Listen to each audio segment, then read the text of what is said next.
Hello, everybody, and welcome to the bench. Hopefully, you can see me okay. Hopefully, audio is okay. I've been fighting with OBS for the last, hour or so because I picked up a second camera, and every time I hit record or something, it all went to screwy audio, and it was all robotic, and pictures were pixelated. So, hopefully, it's streaming okay. I think I fixed it. I can do dual cameras, and soon I'll have a triple camera, and hopefully I can make that one work as well and give you guys better views anyways. I'll have a floating camera, this one for now. This one will end up as a floating camera. I'll put an overhead in this one. It'll be the same as the view you see in my ships. One of my ship videos, because I got an overhead in that one now. And so I'll put an overhead over here as well. And then my floating camera will end up, over at the paint booth if I need it somewhere else, kind of thing. But yeah, it gave me it's the exact same camera as the overhead one that I've always been using. And but this one here, for some reason, didn't come with a remote. My next one's coming with a remote as well. So well, that's good that it's loud and clear. I'm charging the microphone right now, so if I kind of fade in and out, it's because I'm leaning back or something. But other than that, how's everybody doing? Hi, David, welcome, and Dominic, welcome. This is I'm trying out this time. Hopefully more people from the UK side can join in at this time of day on a Sunday. May change a little bit. I don't know if I'll do 2 or 3, 4 o'clock. We'll see how it goes. But I want to kind of stay away from that 6 and 7 so that, the UK people can join in. Being that it's Sunday, hopefully other people can join in. I know it'll probably be slow and low during the summer here. People are going to be out and about doing their camping stuff and spending time with family while it's nice out.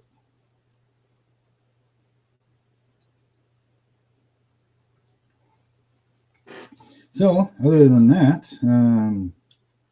I got a new camera in today, and for me, like I said, on the live stream, the picture is perfectly clear. I'm going to jump over to YouTube here for a quick sec and see what the picture looks like. Picture looks like hell. And that's on 480. I'm going to jump it up to the highest, see what it does. And it clears it up a little bit. Yeah, not much I can do about that. That is the way it's going to be for yeah, 8:30 now. I know it's unless I do stuff at like 10 a.m. for me, it's always going to be a little later in the afternoon, but at least it's not 10, 11 o'clock at night for you. So I try my best to accommodate almost everybody.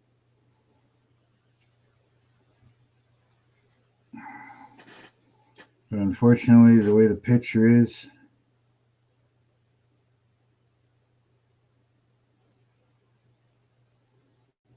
the camera or webcam is too close to your work surface. It's 2 feet above. It's 2 feet from here to here. It's almost 2/3 of a meter.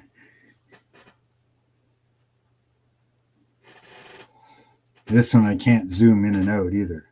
That's why this one's going to be a floater. The other camera I can zoom in and out. But if I go to my OBS here and I display my other camera, and shrink this one down, you can see my other camera, right? So over there, that's the overhead one. And again, that one is actually a little lower than this one, than this camera here.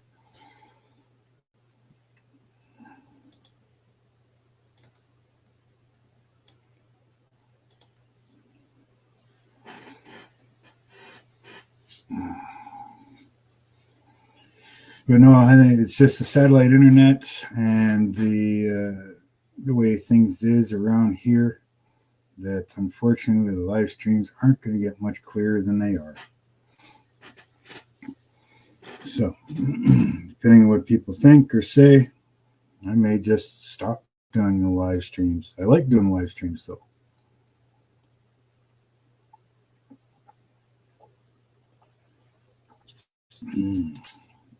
Homemade banana chocolate milkshakes. Mother-in-law makes some wicked milkshakes.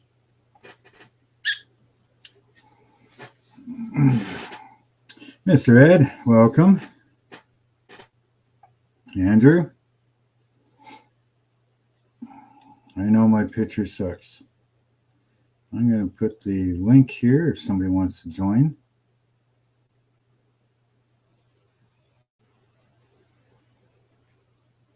I hate calling you Mr. Ed, but, you know, same time I was raised properly. But whenever I say that, I think of that talking horse. Well, I'm doing good. 9 watching already. Thank you very much. I'm trying to get more camera angles and stuff. You know, like pictures and that. Or unfortunately, the pictures are going to be as what they are because of the internet. Yeah, Andrew. Hey, everybody. And in response to your Mr. Ed, Andrew, you're echoing. Pretty sure it's him. Yeah, it had to have been because I always mute my YouTube whenever I come on. So yeah, I just muted him. Yeah. Andrew, turn your YouTube volume off. All right. Hold on, brother.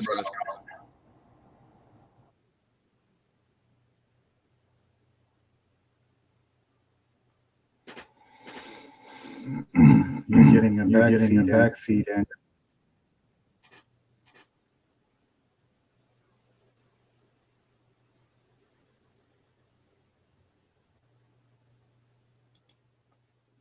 So how is everybody else doing? Let's see.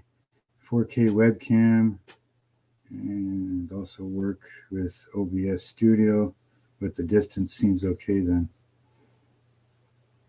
Yeah, these are 4K webcams as well. I can't go up to 1080p because I have to pay for StreamYard.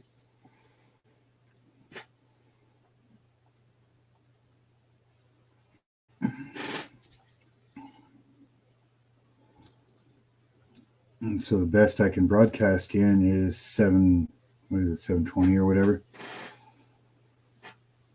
But with satellite internet, I just can't do anything better, unfortunately.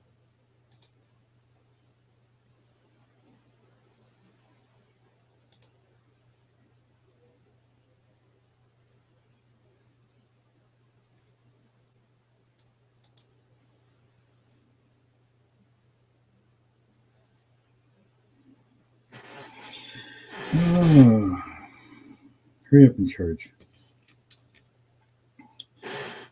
Other than that, I haven't been doing a whole hell of a lot. Been doing a lot of working on the Flying Dutchman there and stuff.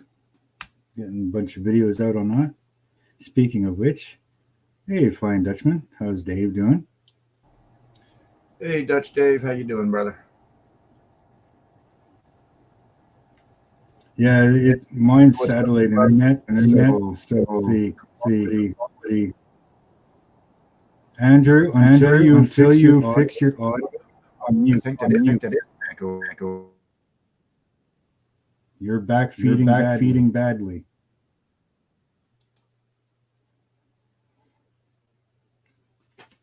So yeah, well, I can't remember what I was saying. Being a satellite internet, there's not much I can do. I mean, the quality is the quality. I mean, my latency for my internet is upwards of 650 to 700 latency. Ooh. Ouch. So yeah, at least I don't do any gaming. Nope, no gaming. It's nice and fast for upload and everything. I mean, half an hour video only takes me about 50 minutes. But because that kind of latency, you go to do some online gaming, you're going to get shot and be dead before your screen even reports that you've been shot, before you even see the person shooting you. Yeah, hey, my stepson tried using my internet for gaming, and he's like, because he plays WoW a lot, and it's like he'd move his character, and by the time his screen said that his character moved, somebody had killed him. Mm-hmm. He didn't even know he was getting attacked, so he went back to the in-laws or his grandparents' internet, but their internet is slow, but their latency was, like real fast. So it takes a long time to upload or download something. But playing an online game, it was good. Right. Yeah, that's a nice thing about. I get to use the boss's AT&T fiber since I live here at the office and I'm just on the Wi-Fi. Right. But I wish I had fiber. I don't know the exact speed he has, but he's at least got the 500 megabit per second speed, and latency is extremely low. I mean, there's a latency delay between StreamYard and YouTube, but that's just the process of going from StreamYard into YouTube. Yeah, that's the two programs doing that, like the YouTube server and the the server for StreamYard and stuff. That's they're doing that. That's not your internet doing. Yeah. So like mine, I'm but when I record, I have no problem. My pictures are clear, everything's fine. You guys see a great video, but when it's streaming, picture is out to shit. Yeah, I forgot to lock my chair. But it's like when I go to do online gaming, living here, my latency is extremely low. Oh yeah. And part of that is my computer has the R7 the 5800X3D from Resin. Yeah. So it's got a really, really good 8-core gaming processor in it. Yeah, my video card's kind of crap, so I have to play on lower resolution rates. Yeah, I can't really play above 1080p, even though I do have a 1440p monitor, because my frame rate, if I try to push this particular card to 1440p, especially having 3 additional monitors hooked up to it, no. That's just not happening. Well, the tower that I use is my stepson's old gaming computer, and he's got that thing beefed right up. I mean, it's got a dual core video card.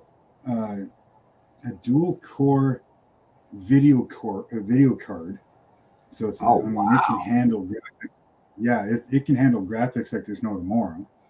I think there's 64 megs of RAM in it right now, but it can handle more. Yeah. It's like a 6-core processor. Like, this thing's a monster. Yeah. Right? So I know it's not the computer. I mean, this thing's got like 18 freaking USB ports at the back. It uses the DVI monitor cables. Like, it's pretty much the best, say 3 years ago, because he built himself. If it's another one. DVI, it's a little bit older than 3 years. DVI. Yeah, DVI or DPI. Yeah. DVI. Delta Victor. It's a square. Yeah, it's a square port with the flat pins and everything. It's meant for. It's not the other one where it looks like a D shape.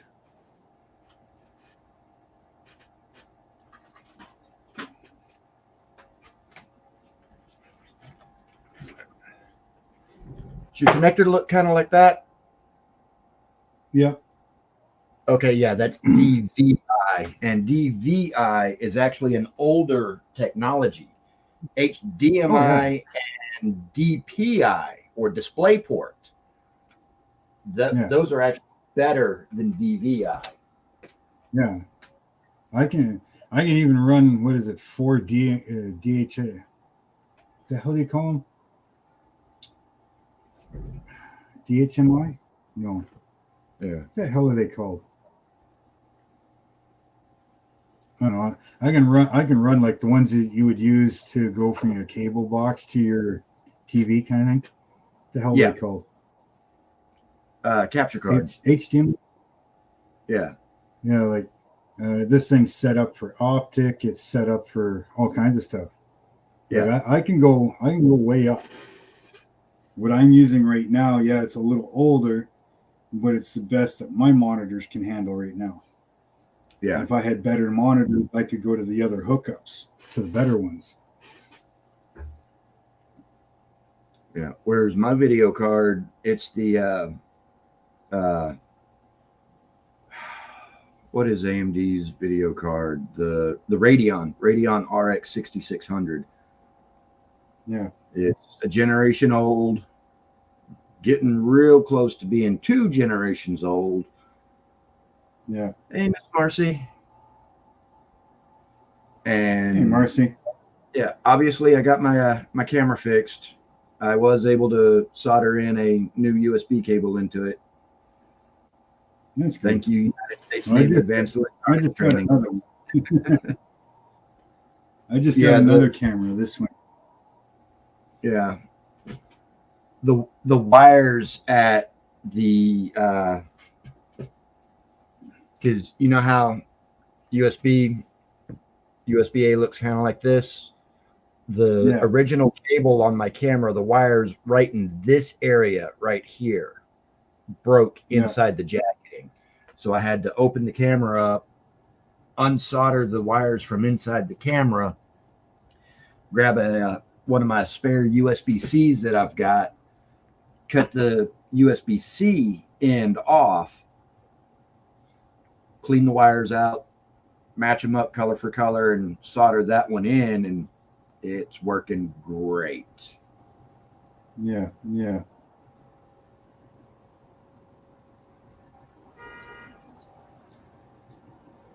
Did you fix your audio, Andrew? Not yet. Nope. You're still acting why he's muted yet.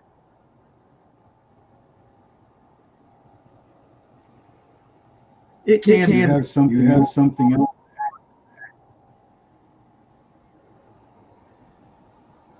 You're back feeding audio.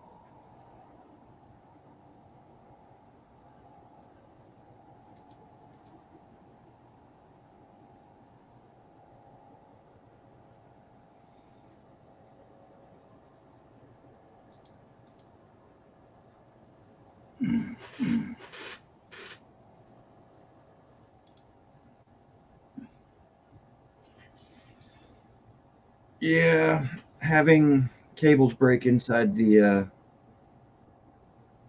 the sheathing. That can be a bit of a pain in the butt to fix.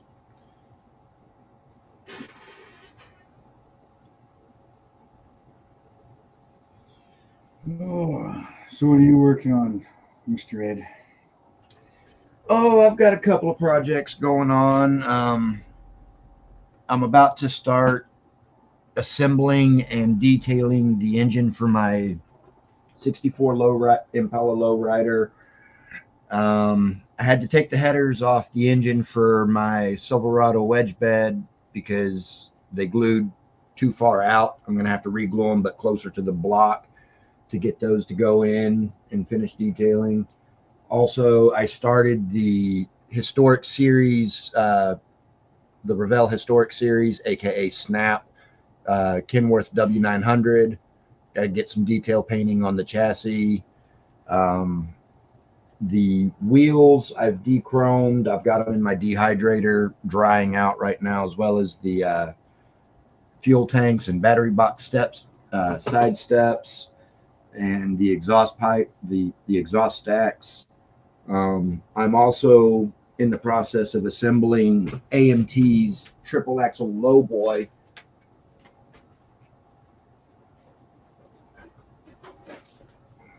This guy.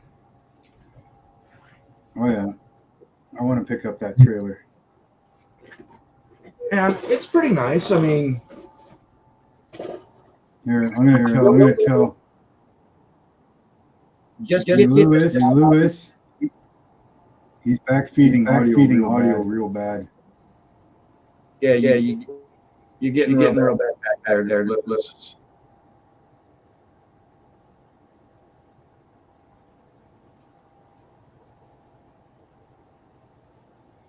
Lewis is trying to fix it. But just getting this chassis, every single piece of this guy. I built and just all sorts of work just to get it to clean up, buildable. We can't hear you either.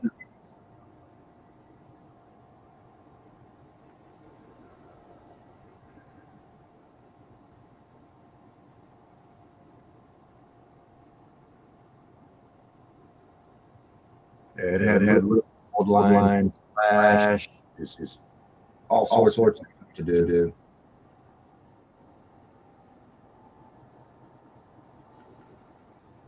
Might have to leave and come back.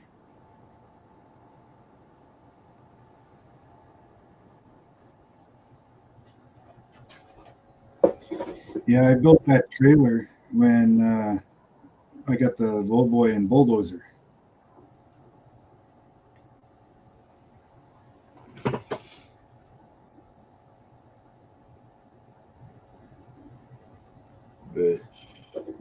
And I started assembling the three transformers that it shows on the box art, as well as the wire spools that go on the back side of the trailer.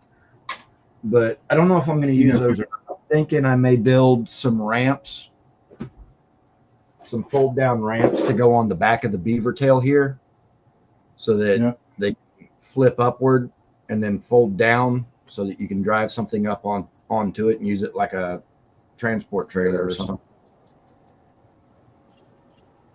Did you get your audio fixed? Nope. No, still back feeding.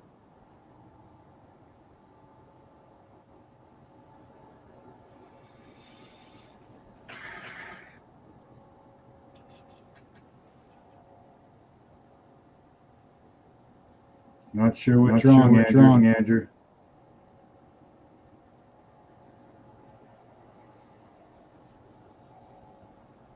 Either we have to leave you on mute, or you're gonna have to remove it.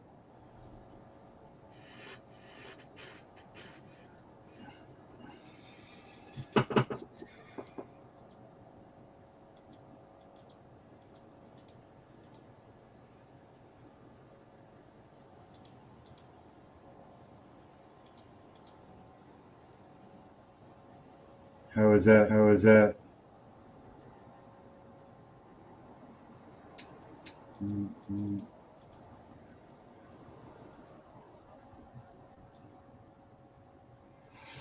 Yeah, I picked up two I picked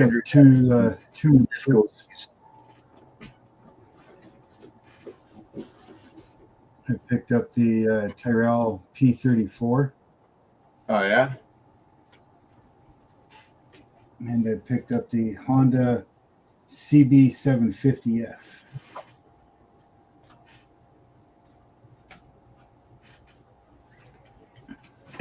Yeah. Yeah. I also picked up this guy here, which now makes it so that I have 4 aircraft, one from each branch.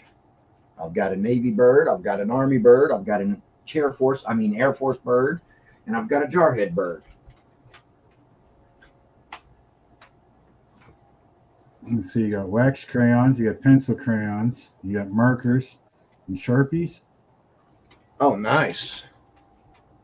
Is that what you're saying? You got the 4 different ones? Wax crayons, pencil crayons,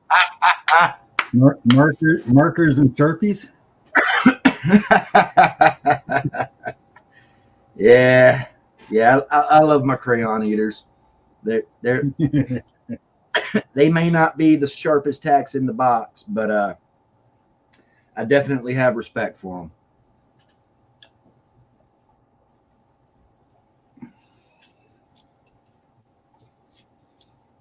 Last try, Andrew.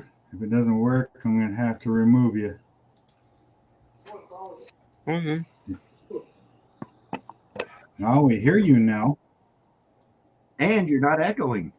Hoorah. And you're not echoing. Hold on, buddy. Good. Got it fixed. Awesome. Yeah. This one should be a fun one to build. Ooh.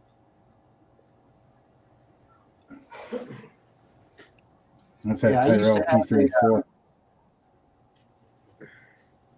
I used to have one of those little like AFX slot car tracks. You know what I'm talking about, with the squeeze triggers. Yep. Where the car was a little bit bigger than a Hot Wheels, but not a whole lot. And one of the cars that came in that kit was the Elf, the dual front tire first side Elf. Yeah. And then I picked that one up. Ooh. I like motorcycles. Never mind. Yeah, that should be good ones to build. Yeah. I also recently picked up yet another 67 Chevelle Pro Street for parts. Yet another 66 Nova Pro Street for parts. And I got the 85 Oldsmobile 442 FE5. So when I get it built and I get this 83 Hurst Olds that I have built, I'll have kind of a matched pair, sort of.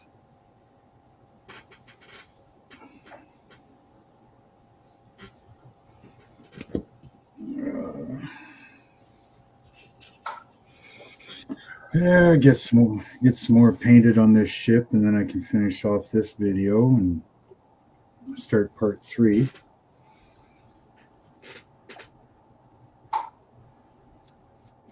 And then been working on the other one, on the Flying Dutchman. I'll show you that one here.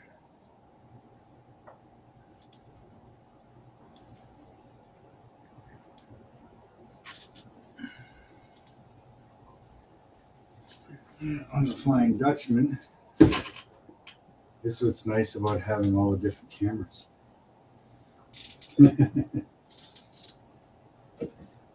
You're working on the deck piece.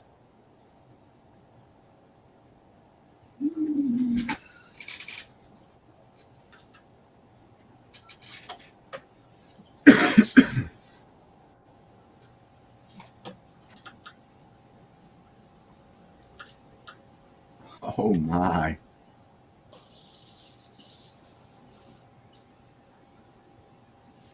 That is a lot of detail to paint, Mark. Yeah, well, Thanks. the whole back, the whole captain's quarters is like that. Oof.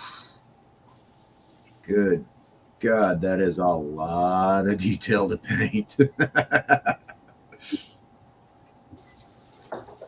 end up kind of like that on top, and this one will go on top of that. So the whole thing will look something like that when it's done. Yeah.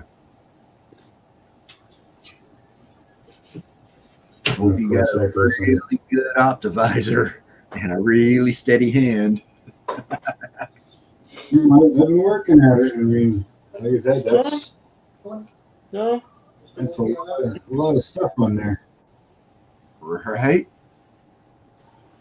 Let's see if my mouse is way over here. It's put me on. Come on, put me on big screen. Yeah. I know the screen is blurry, but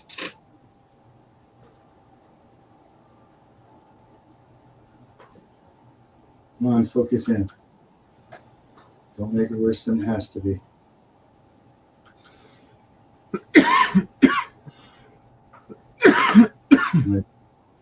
A lot of little pieces in there. Yeah. Like I said, I hope you've got a really good optimizer and a really steady hand. And then like all the deck work, right? All the same thing, like little skeletons all over. Mm-hmm. I actually had to make the second one because they only sent me one. They only sent one, so I actually had to make the second one. And I made a video on how I do that, so that'll come out shortly too. Nice. So I'll finish recording that one, and then that'll be done. I can get that video edited.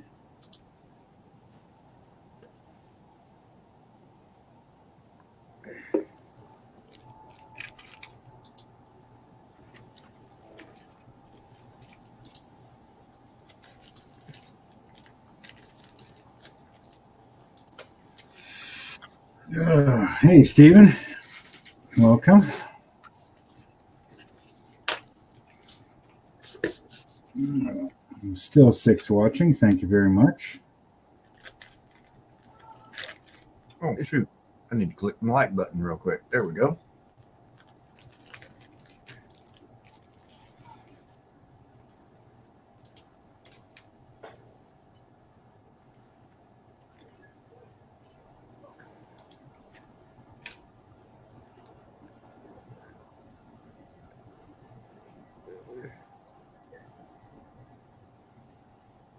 I really hate the fact that my picture sucks for you guys. It really does bug me. It happens.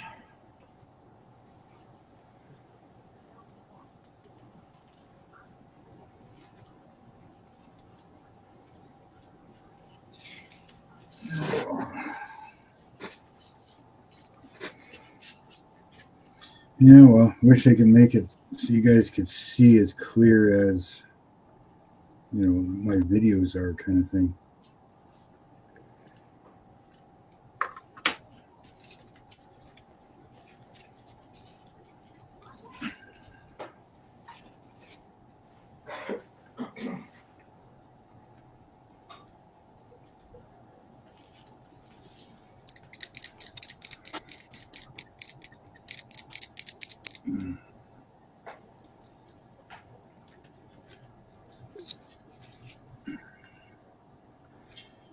Oh, can't see nothing without glasses on, but I take those off.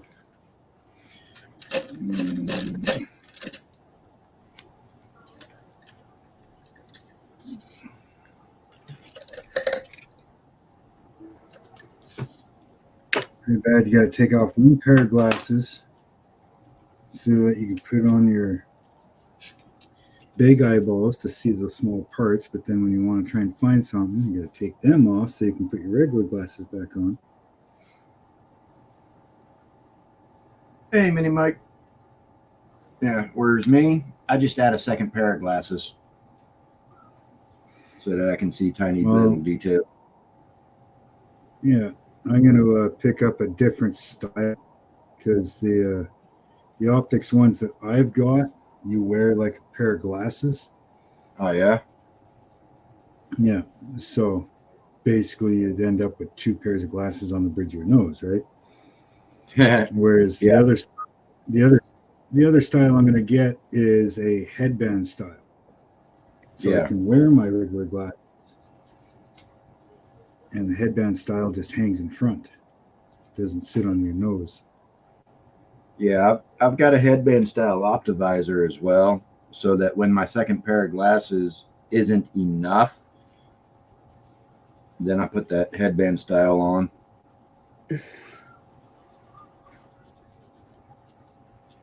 Thankfully, I don't have to do that often, but I do have to do it from time to time. Yeah.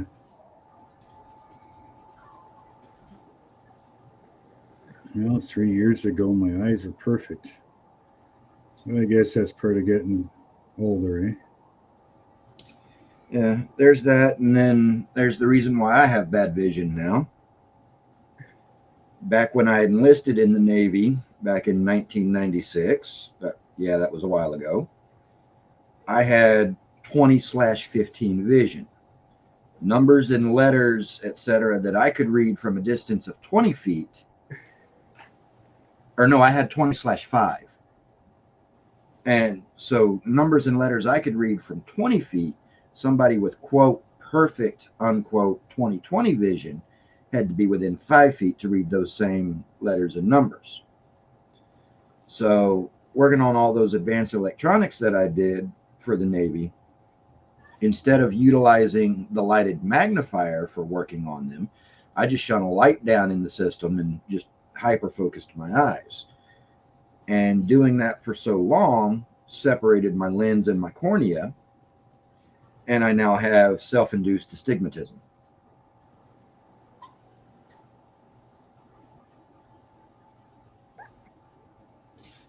Mine are just from getting older.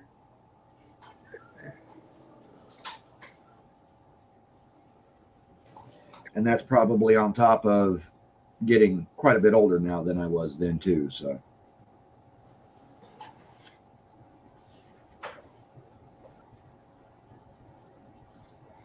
I can't even.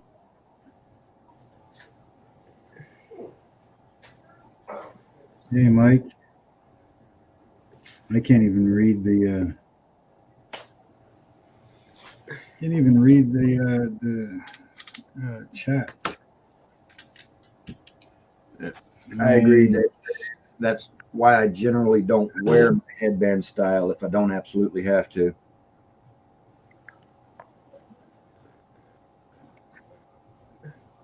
See, I wear a hat like freaking almost 24/7. So having something on the head doesn't bother me.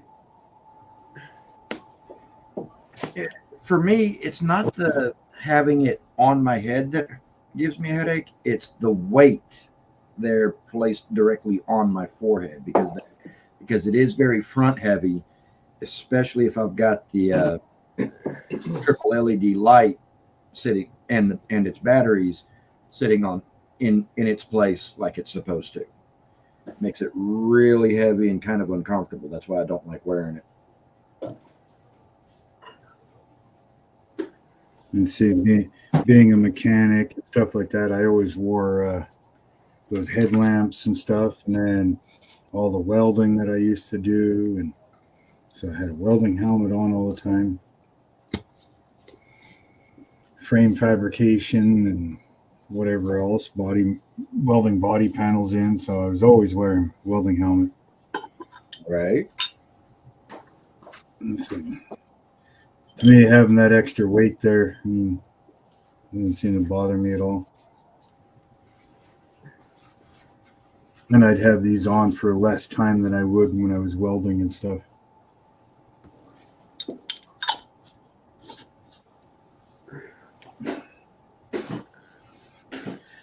Oh. But there used to be a time where I didn't need them and I could fine detail paint stuff. Right? Yeah, I miss those days.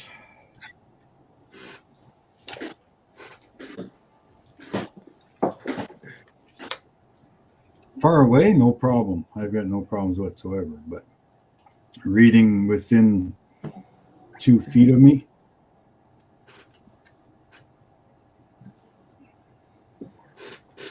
Whereas with my astigmatism, far away, up close, somewhere in between, doesn't matter.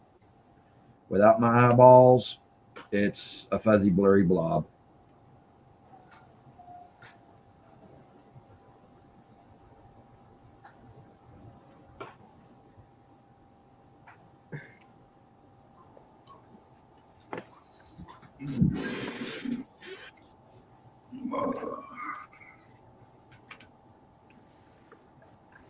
yeah, tomorrow Dad and me and the wife, we're going to a place out here called King's Landing. Oh, And nice. What it is, it's basically what, late 1800s, early 1900s, kind of the Wild West type thing. Mm-hmm. You know, the old water wheel sawmill and flour mill and blacksmith. Like it's a whole, like a town.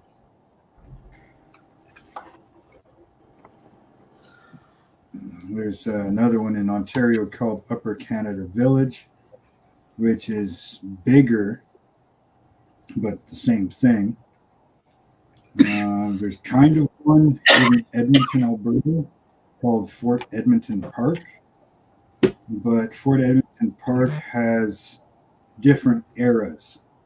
They'll do like the late 1700s, late 1800s, you know, kind of thing. Like there's about 5 or 6 different eras of, you know, you go from horse and buggy and, you know, the generations up and then right into, they have a section of the town where it is like newer, say like once the old Ford Model Ts and stuff started coming in, like the old cars and that. Mm-hmm. So there's different eras in this town. So you go to one side and it's like 1700s and then mid 17, early 1800s, you know, mid 18, early 1900s, and then 1900s up to, I think, 1920 or something like that. So it gives you all these different areas.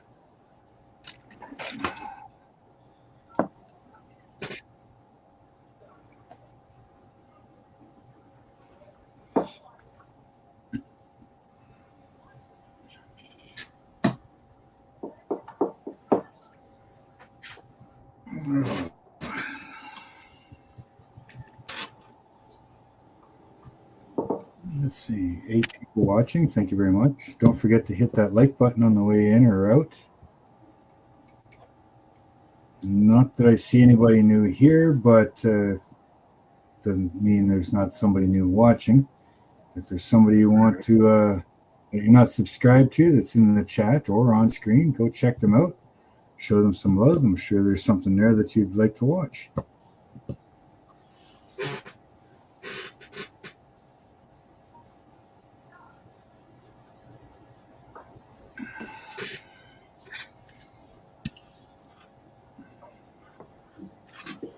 Hey, Kenneth.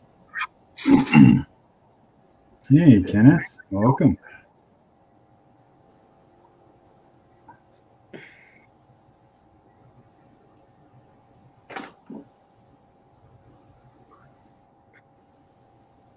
Nice, 1/8 scale. BW Beetle. Be a big beetle. That's gonna be a really big beetle. Yeah, something that big, our mosquitoes can drive it.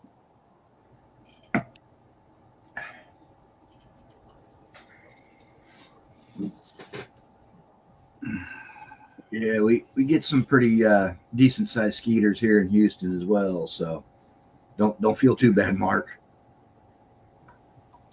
Well, I'm sure I saw one fly by earlier, and it was carrying a cat. But Right?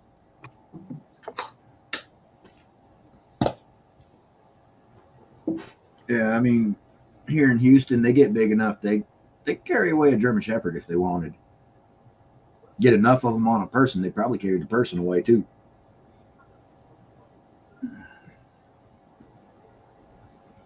and around here, it's the only insect I know that comes around, starts hitting you with the baseball bat. Nice, Tom. It's going to be a pretty big jag. Yeah, that'd be a cool one to build. The biggest I've got is my 300 SL Gull Wing that my boss got me for Christmas, and it's 112. Yeah, I got a 1/16. I got a 1/16. That's probably the biggest.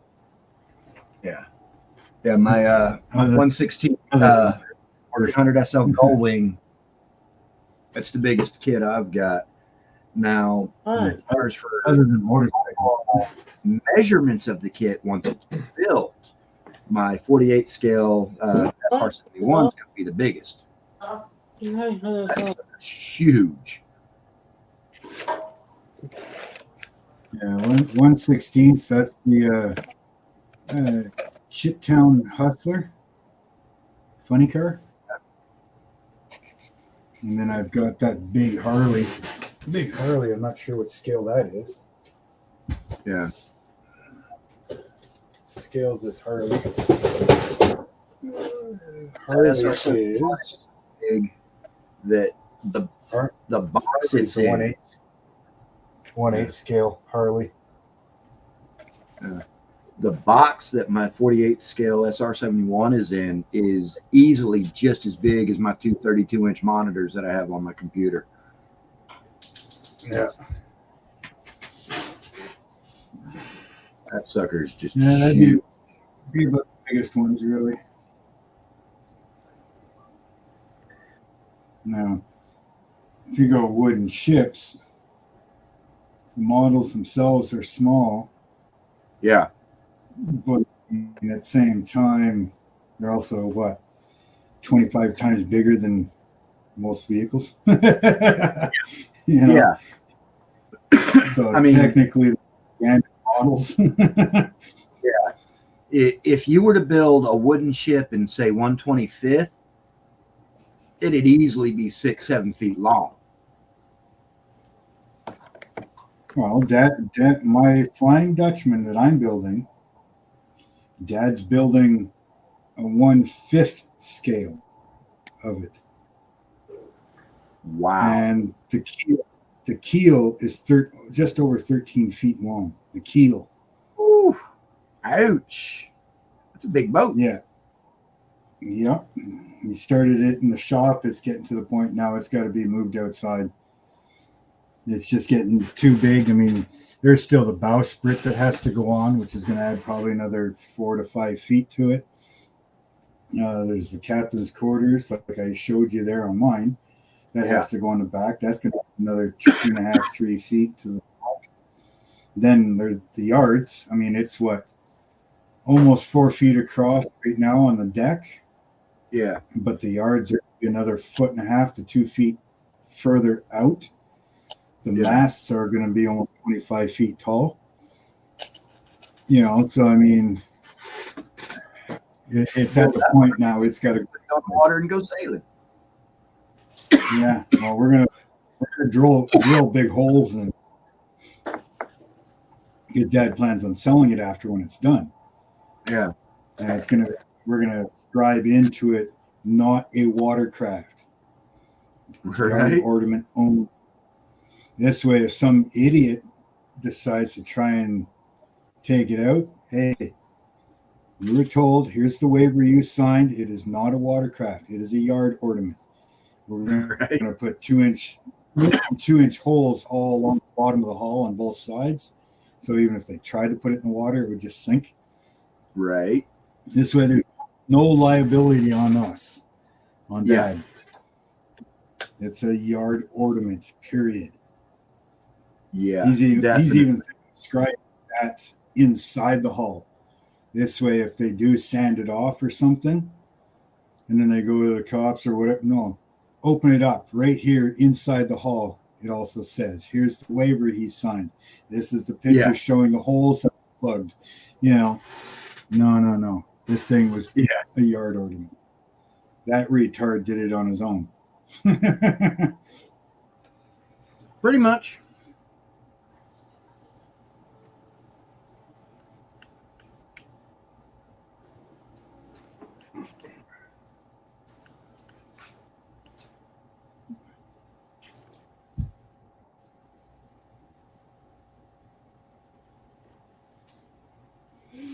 Oh. Come on, dry. I think you're dry already. Okay. Oh. Yeah, I can't zoom in. If I want to zoom in, I got to move the whole camera.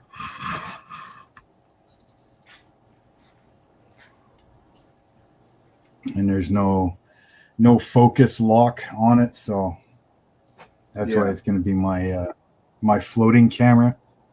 Mm-hmm. If I need to record over at the paint booth or whatever. Yeah.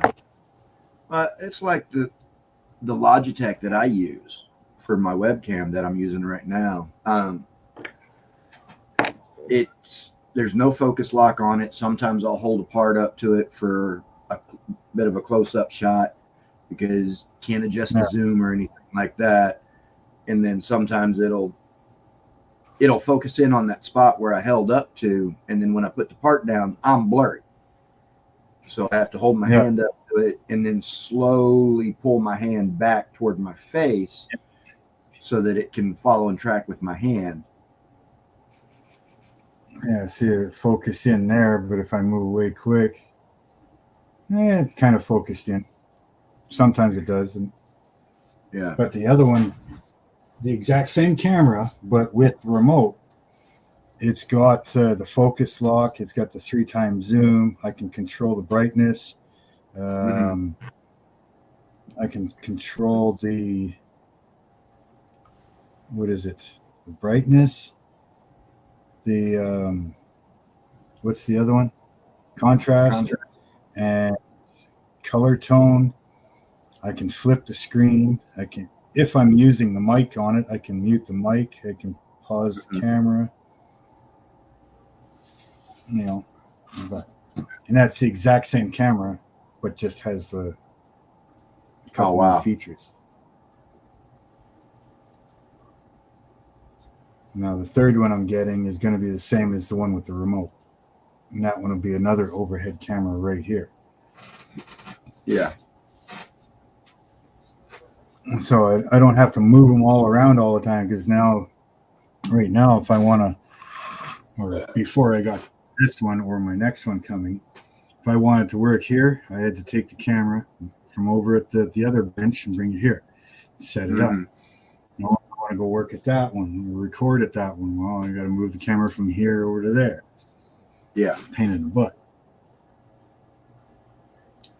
I mean, it's like I've got the Logitech that I'm on right now, and then I have my Galaxy S22, and I've got a Vivitar. I think it's a Vivitar.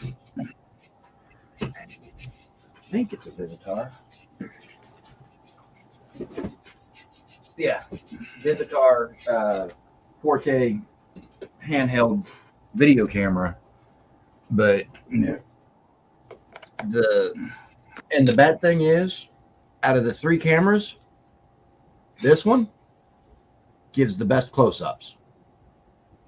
Oh yeah, by far. Well, if I want close-ups, I can use my micro camera. It's one of those almost like a microscope camera. Right? Michael? And so this one you can I know. Mm. I can get right down at the part, and it's got like 1,000 times zoom on it and everything. Ooh, nice. No, I know. Since. Bet you paid a pretty penny for that one. What? $28 from Amazon. Really? Wow. Comes with the stand and everything. It'll show you the pixels in the printing on the papers. Yeah. And for when I'm using my phone, I've got this little selfie stick guy, telescopic, extendable. It's got the 3-leg tripod.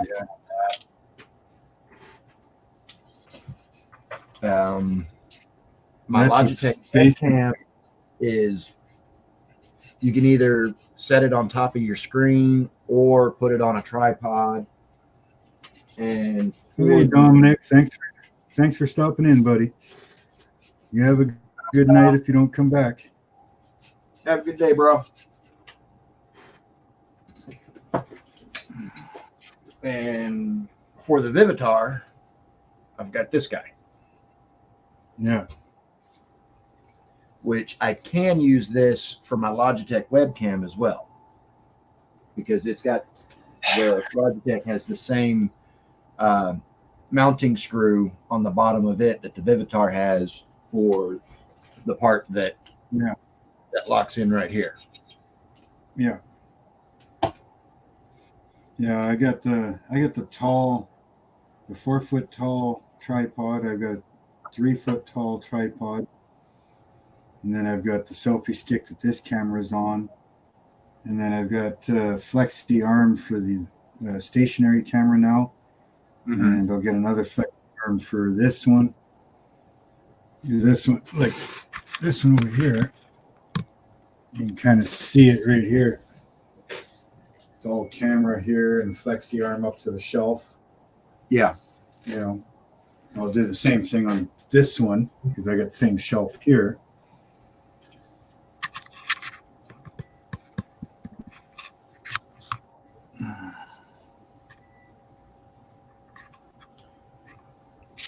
I gotta re-drill my hole, though I drilled it in the wrong spot.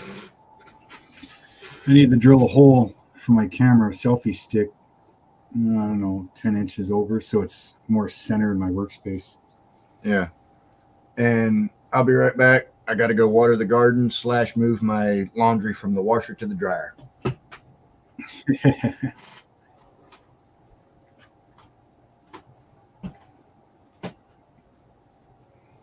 How's Michael today? How are you doing this afternoon?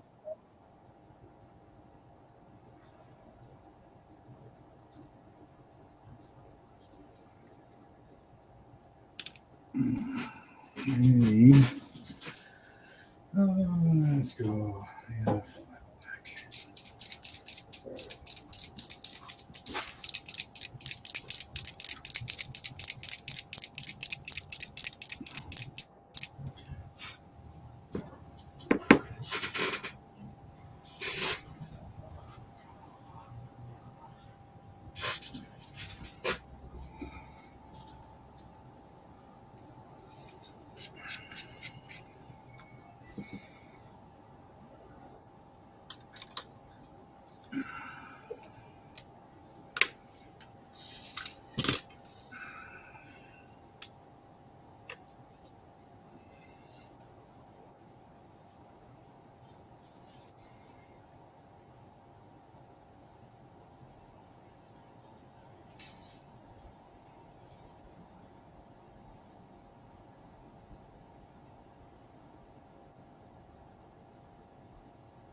So hopefully everybody's working on something today. or at least outside enjoying the weather.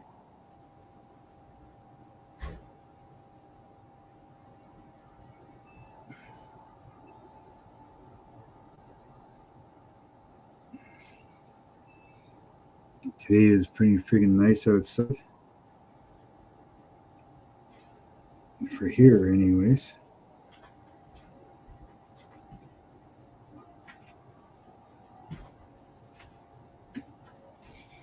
Sitting at about, let's see, 27 degrees right now.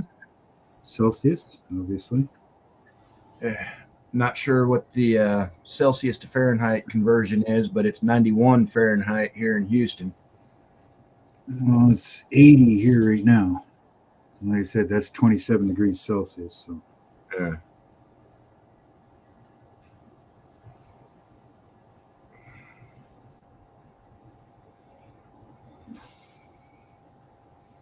So 91, probably about 30, 32 or so, 35 degrees.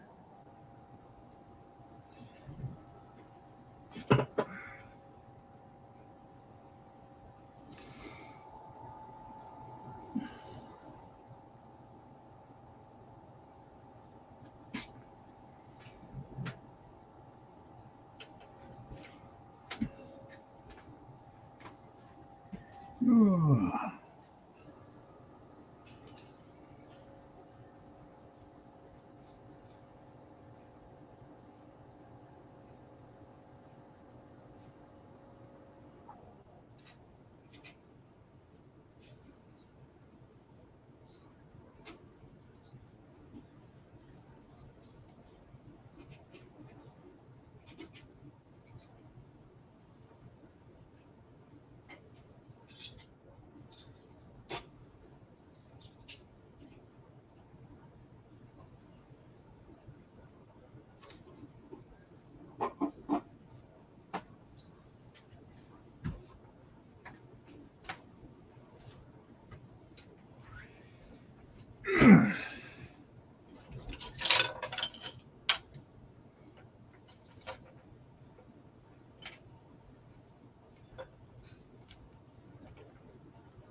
Okay. 1762.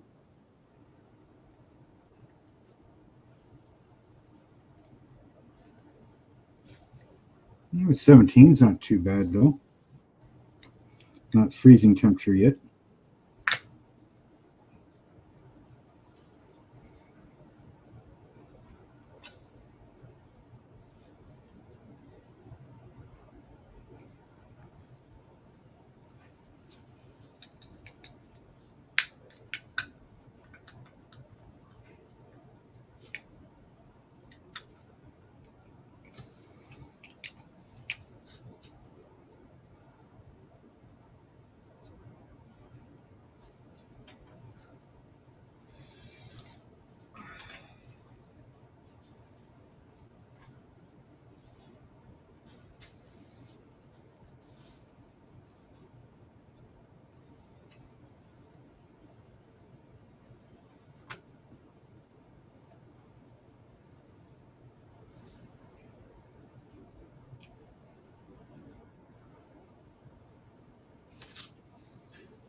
Yeah, it's always nice to get out of that rain.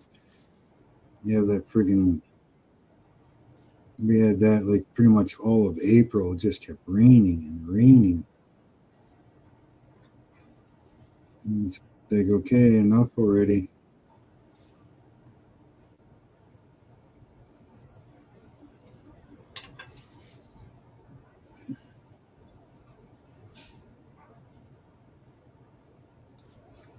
Just want it to stop raining so you can go outside and enjoy the day, a little bit.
Yeah, so tomorrow should be fun. Probably head out at like 9 o'clock in the morning. About an hour drive to get there for us, which isn't too bad.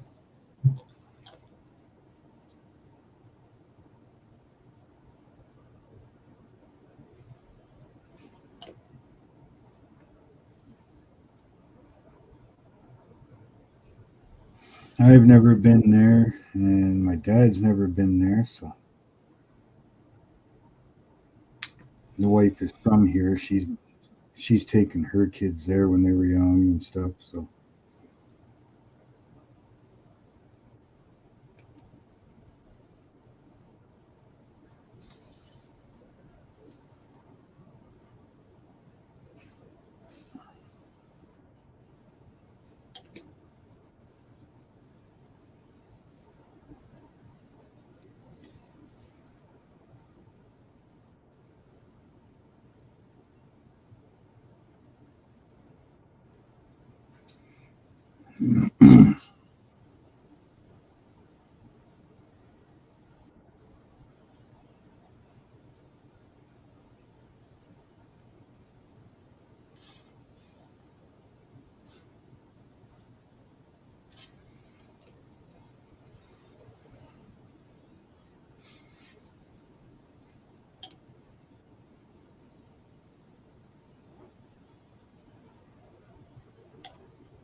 it must be your dryer I can hear going.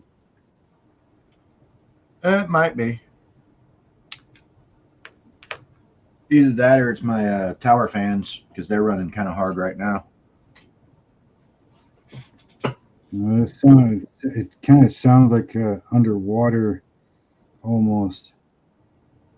Sounds like a dryer to me, since you don't have the washer going.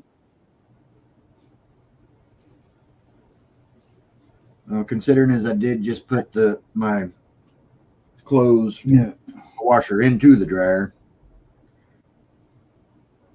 Let's see, a fan would be more of a steady sound, like a steady sound. This is more like a, like you said, it sounds like a dryer. Yeah. And if my mic is picking up my dryer, that's a bad mic. Because it's just the built-in mic on this Logitech webcam. Yeah, well, they're usually pretty good too. I mean, it is a 1080p full HD and all that good stuff, so.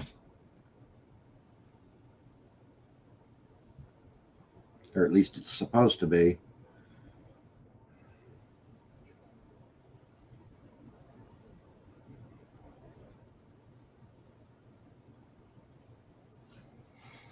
You know, a lot of those webcam mics and stuff like that, they're usually pretty good.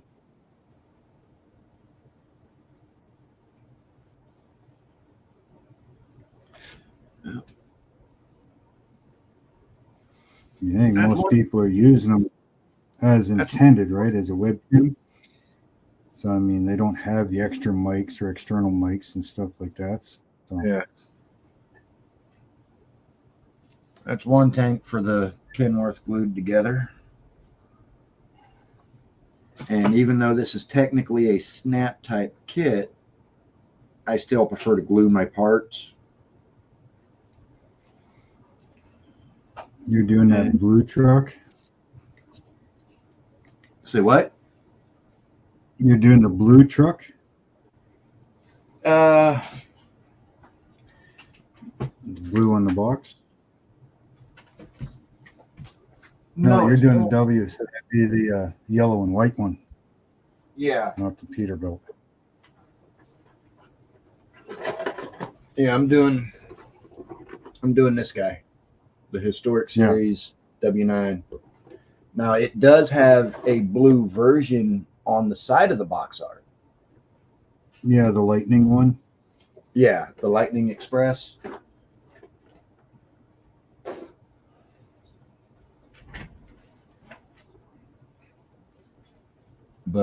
And I have built the Historic Series Pete 359. In fact, I've got that video on my channel.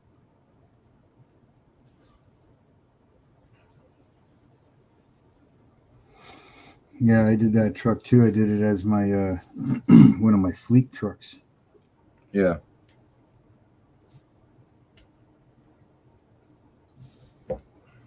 Everybody calls it a snap type, you know, or it's like a snap type, but yeah, really when you come down to it, there ain't nothing snap about that one.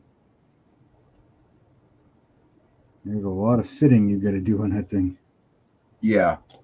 Well, that's like with this one and I did the same thing with this one on the fuel tanks that I did on the 359 was I de-chromed them and then glued them together. And then after this glue cures, then I'm going to get my files and my sandpaper out and clean up the seam lines between the two halves of the tank.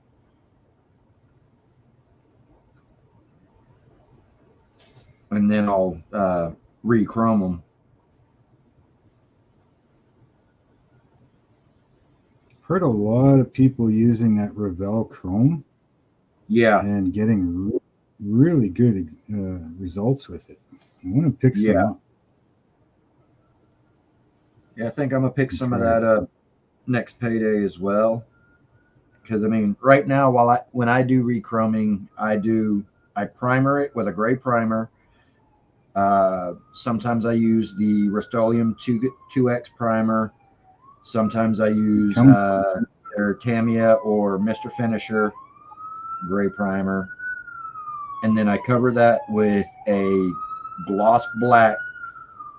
And then I use the Rust-Oleum bright coat chrome. Yeah. And it gives decent results. I mean, that's how I did this header here, this little small block Chevy header. Yeah. It gives decent results, not anywhere near as good or nice as the Revell, but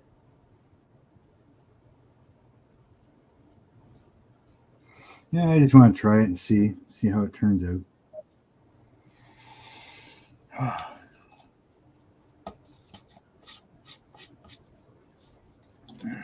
Hey, JP.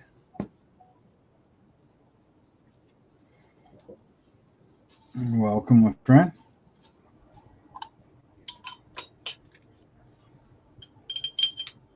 Hey, JP. How'd your live stream racing go?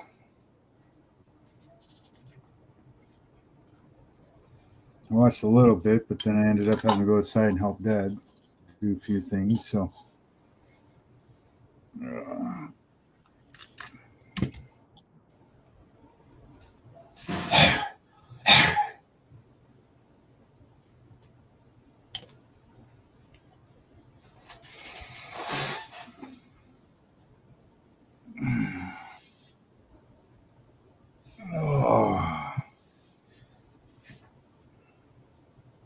I actually slept into 7:30 today.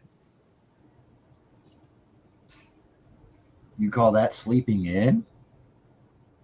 Yeah. Like that's almost 2 hours of sleeping in. Wow. Yeah, see, I didn't crawl out of my bed until almost 11 o'clock. That's sleeping in. I could never do that. I've been so sick for like a week straight, blah, blah, blah, and still couldn't sleep in that much. Wow. I think nine's pushing it.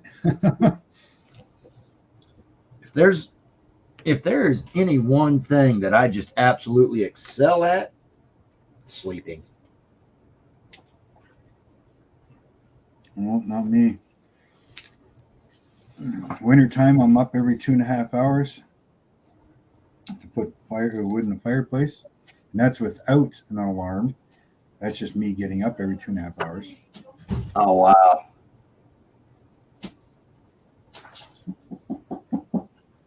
Supper's ready. Okay. Okay. Meatloaf tonight. Nice. Woohoo, meatloaf for supper tonight.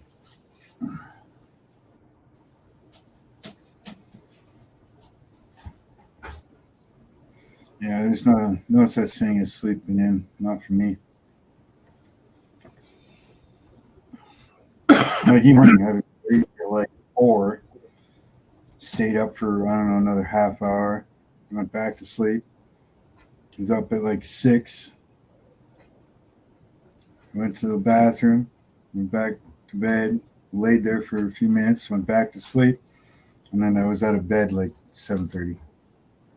Oh, wow. Enough of that. I was tired of laying down.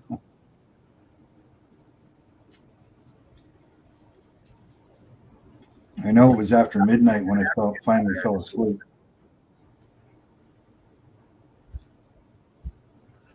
I mean, it was after midnight when the only reason I got out of bed when I did is because I've got stuff to do today.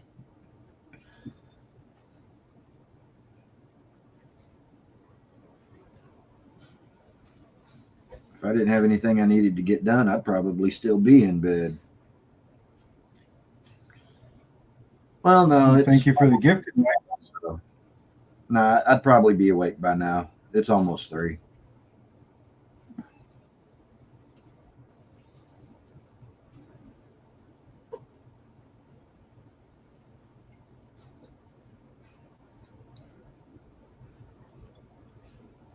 No, not me. I've always hated sleeping.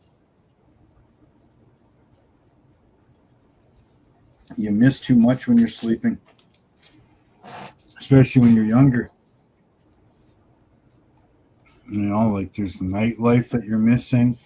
You know, running around on the streets with some old muscle car or pickup truck and hanging out with your buddies and having bush beer fires. You know, out in the bush, little tailgate parties, God knows what. You know, so Right.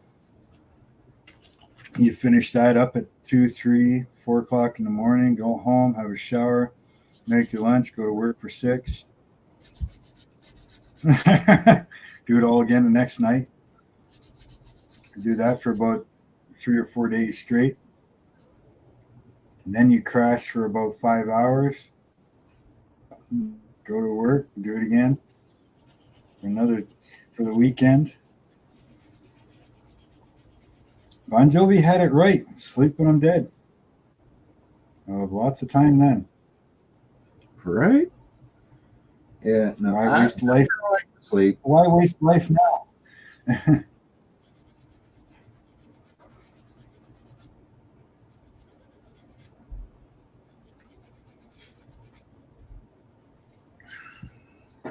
I don't know how many times I've left work, call up some buddies, and then go out party and say, oh shit, we got to go back to work, get back in the vehicle and go back to work. Not even go home. Wow. I don't think I've ever been that bad. Be honest with you. I've done that a lot of times.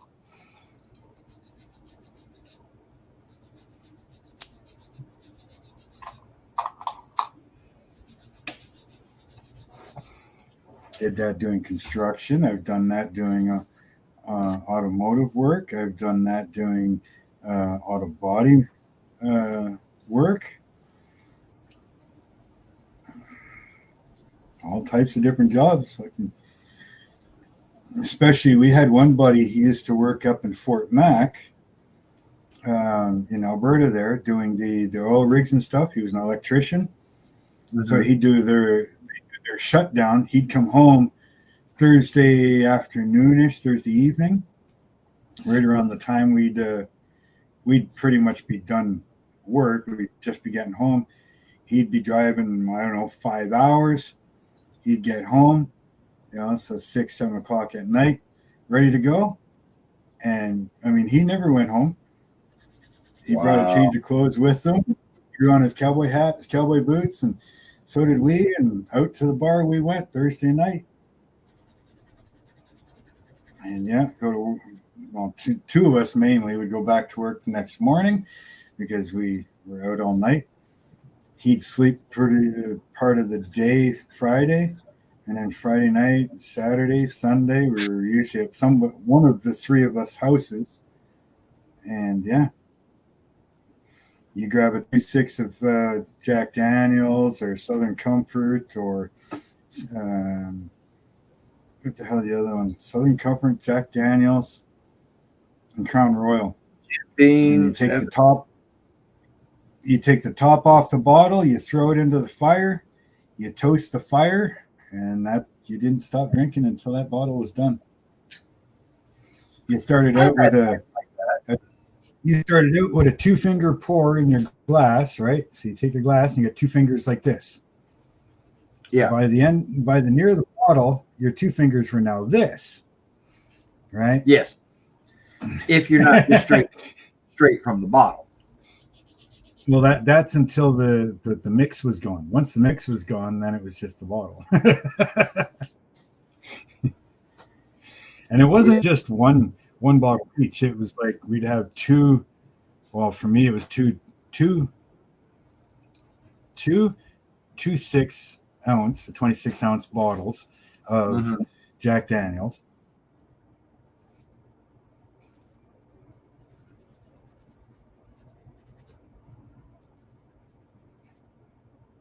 Well, and here we have the Southern Comfort. All right. Then, of course, there's at least 2 to 3 flats of beer. Yeah. And a flat of beer is 24. All right. So you're drinking that. And that's usually just the 3 of us.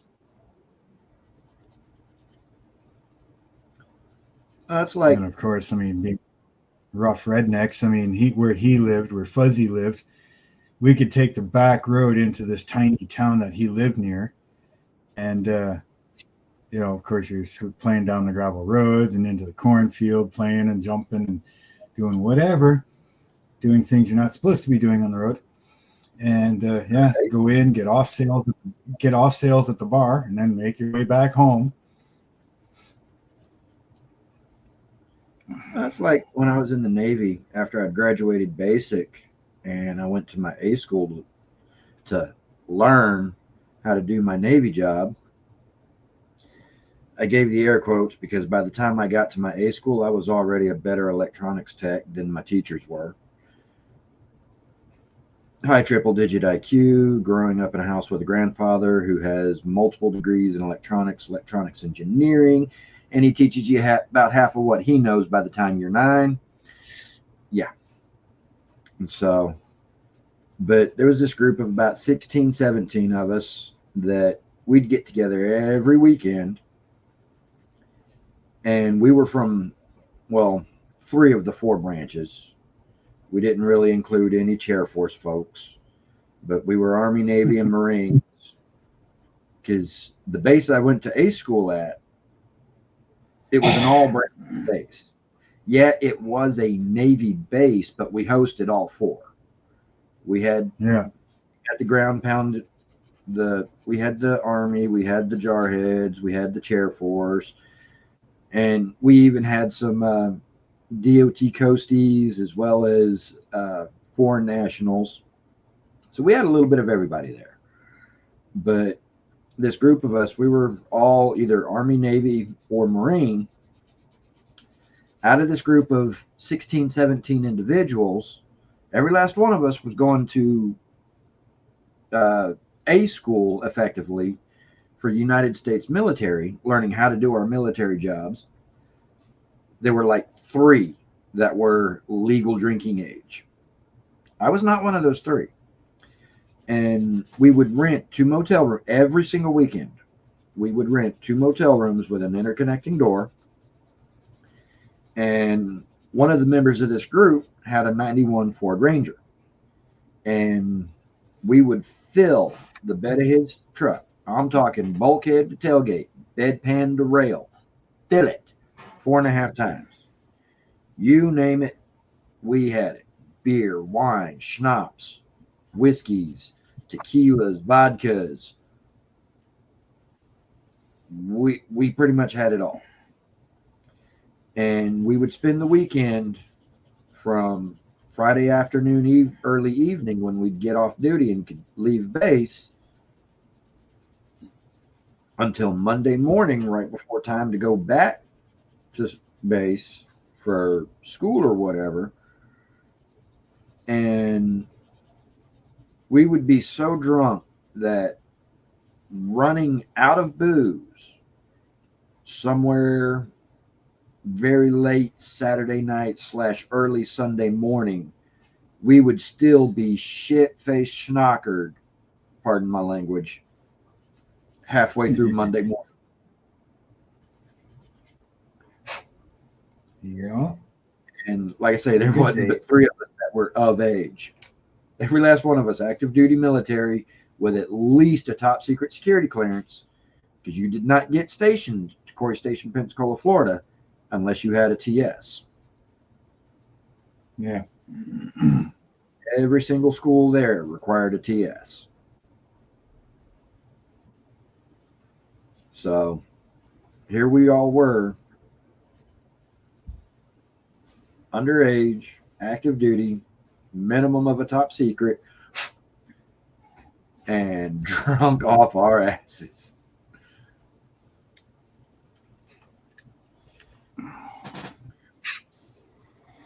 Great times. I miss it.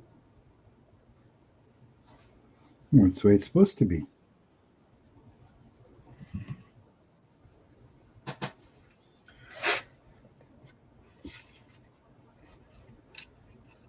It was there that I'd met the Marine that told me the helicopter joke.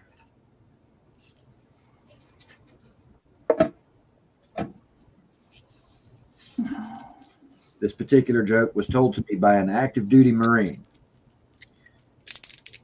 Y'all know what the Army calls a helicopter, right? That's a chopper. What's that? Yeah. This joke, it was told to me by an active duty Marine. It says, y'all know what the Army calls a helicopter, right? That's a chopper. Y'all know what the Navy calls a helicopter, right? That's a helo. Y'all know what the Marine Corps calls a helicopter? Ooh, ooh, ooh, ooh, ooh, ooh, ooh.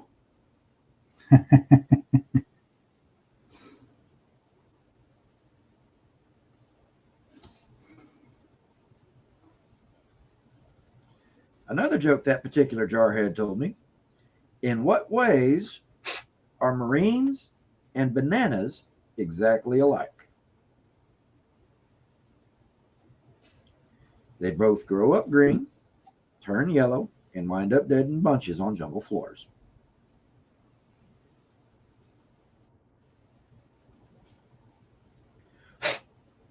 Now, I don't Sounds know. about right. The grow up green, yeah, pretty much everybody grows up green. I don't know too many Marines that turn yellow. Jarheads are a very rare breed. They do tend to wind up dead in bunches on jungle floors, though.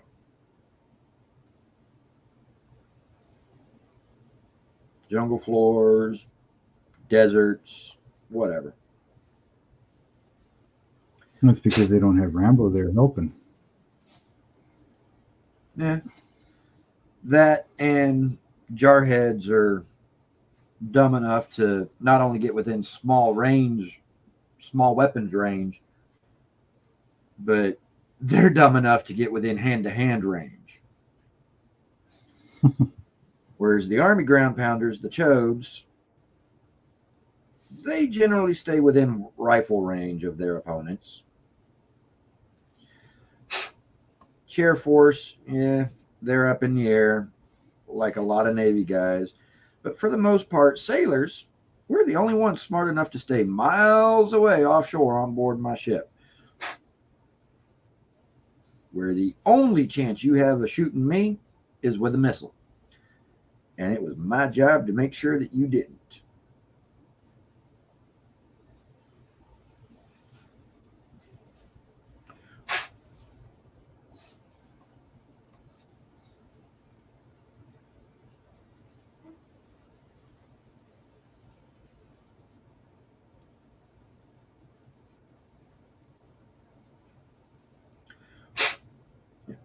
Army, it's an acronym, stands for Ain't Ready for Marines Yet. Navy, also an acronym, Never Again Volunteer Yourself.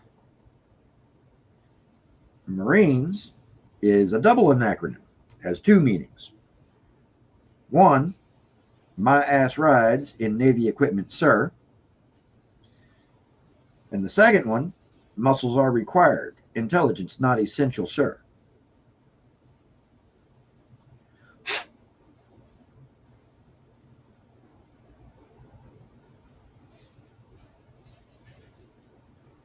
Now, is that all written in crayon? Very probably so. And, you know, being a sailor, or a former sailor anyway, yeah, I rag on the Marine Corps. I give them shit. I give them hell. I cut jokes about them. I laugh at them. But I don't disrespect them.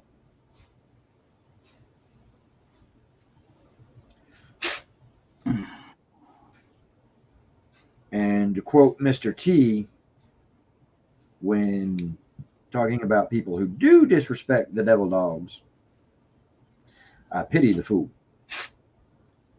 Because I've been known to get in somebody's face for disrespecting the Corps quicker than a Marine will.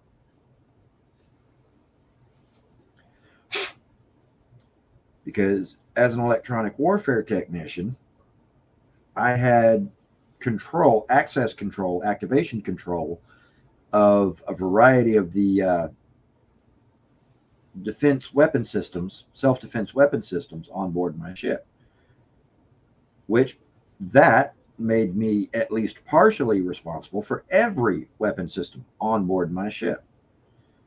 Well, my ship was perfectly well capable of taking on nuclear-equipped Tomahawks, and we did from time to time. And when we did, partially responsible for those weapons, but we also took on an extra contingent of Marines to act as security for those weapons. I was very, very thankful for those Marines.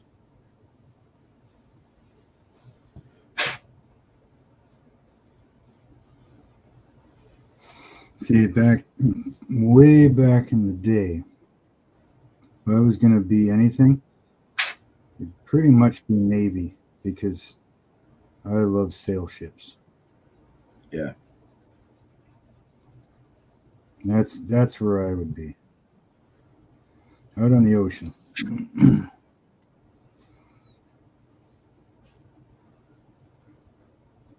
Nowadays, your diesel engines and stuff. I mean, yeah, they're powerful and everything and blah, blah, blah. And the ships are, 500 times more. But, I mean, there's nothing like an old sailing warship. Right. Your 28-pounder guns and 16-pounder guns and blah, blah, blah. And, like when you got to control your ship, your sail ship, and try to get into the right spot and still have enough wind in your sails and everything else, and still control your crew and your guns and running sails, and that's And it was all done by hand. Yeah, there's nothing that looks better than a full a warship at full sail. Yeah, full canvas. I mean, you see that coming at you. Those sails are, 60 feet in the air and 120 feet in the air, and it's coming at you. You're starting to think now, like, oh shit.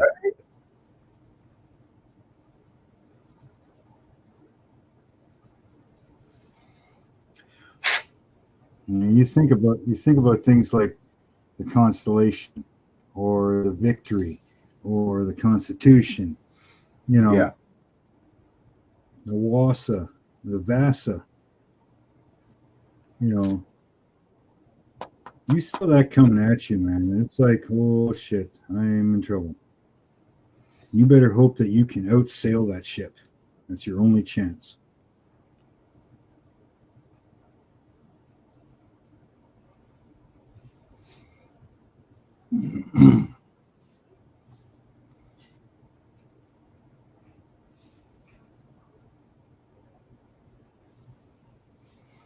I mean, the Victory was a 100-gun ship.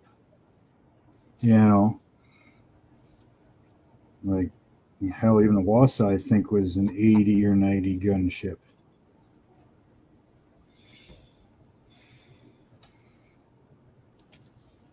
You're on the wrong side of that thing, and it's like, you're in trouble.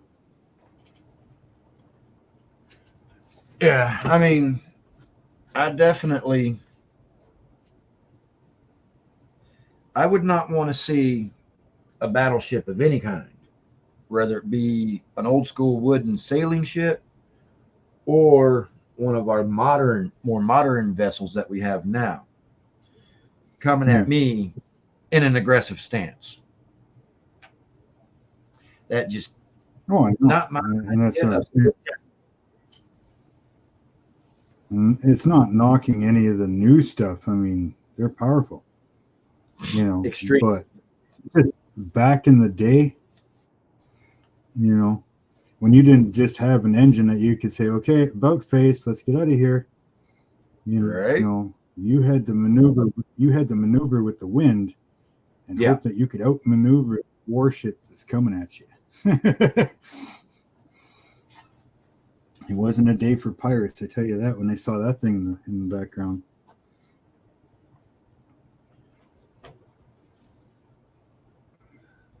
You saw that thing coming. You better hope that A, Skipper didn't know what in the hell he was doing, and B, his crew was nothing but a bunch of greenbelts.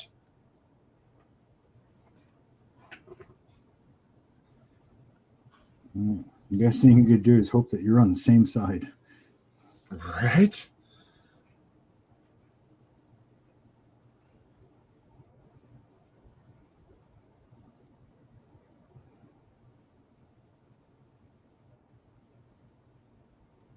If you're not on the same side, you're going to be on the underside of the water pretty quick. Yeah.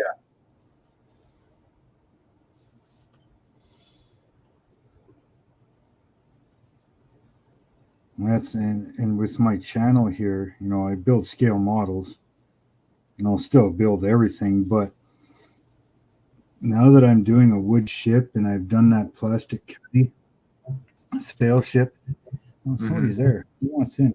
It's Marcy. now that Knock, knock. Anybody now that home? I've seen, no, there's been nobody home since 1986. But yeah, like I've done those, the Cuddy, and I'm doing the Flying Dutchman. Like, I really like doing these wooden ships. I like doing the sail ships.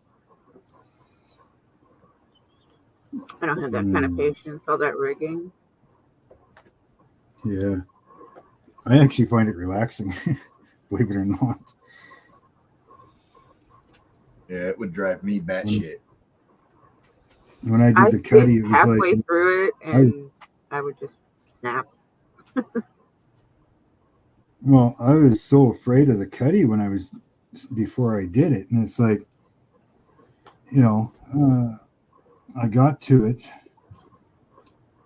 and I started doing the rigging, and it's like, I could just sit there and relax. I could do it for hours.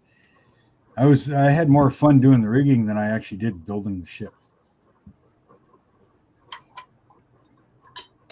Now the wood one compared to the plastic is a whole different, that's a whole nother world doing the wood stuff. But I do think after I'm done with the Flying Dutchman, I am going to do I've got a 1/350 scale Missouri with like the full photo etch kit. Oh, wow. Yeah, Trumpeter released the one and only ship I would ever build, and it's got everything in it. The Midway. Which one? The Midway. Oh. I believe there's this 1/350 scale too. Yeah, I don't even know if you can find the Missouri that I've got anymore. I've never seen another one for sale. Probably not. Because mine's the old Revell model. Like, they don't make a photo etch kit for it, so I'm hoping the one I've got, I can use at least 95% of it, hopefully. Yeah. I mean, I paid like $280 for the freaking photo etch kit. Yeah, this Midway kit is probably about that much. Yeah. I've had mine. It came from a garage sale. Yeah, go ahead. And mine came from a garage sale probably 25 years ago, and I've had it that long. It's all there. Some of it's still sealed in bags, but it's an old kit, and they don't make a photo etch kit for it. So I think I went with, it was a Trumpeter photo etch kit, I think. Because I want to do it as day of launch, so 1944, 45. When it launched. So that's the look I'm going for. I'd love to go see I the haven't real gone one. and looked at what they did to the Midway. I just heard that it was released, and I know Trumpeter kits are not cheap. No, they're not. But it is the one ship I would build. Yeah, I'd love to go see the real Missouri. I mean, I could take some photos of it, but for the era that I'm doing, the one that's sitting as a museum right now has been retrofitted. That's the third or fourth retrofit on that one before they finally parked it. So, I mean, a lot of it has changed. A lot of it is missing. The basic ship itself is still the same, but I think they took off one set of historical documentation for pictures. Yeah, I think they took off one set of deck guns to put on like the rocket launchers and all that stuff, and they took the two airplane cranes and launchers off the back, and all that stuff is missing. a lot of the radar dishes and everything's all changed because they, upgraded to the point of, digital stuff and everything else, right? So Yeah, if it was still in service, they would have to upgrade it. So yeah.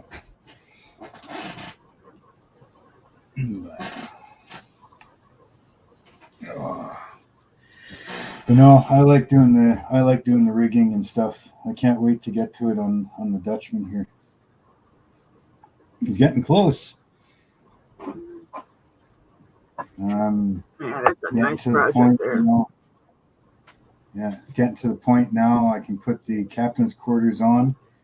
I can start doing all the whale bars on the side and all the medallions. Of course, it's Flying Dutchman, so they got all that decorative stuff around the gun Gotta have the ports. fancy. So I gotta put all that stuff on. And then I can start loading up the cannon. If I invest in this midway, I'm gonna have to do it, spot on correct. So I need to do some major research as far as what hardware and whatnot. According to the fine scale modeler video, it comes with lots of this, lots of that, some airplanes, and lots of guns and whatnot, and photo etch and all this other stuff. And go back and review that video and get the important information like the kit number and all that.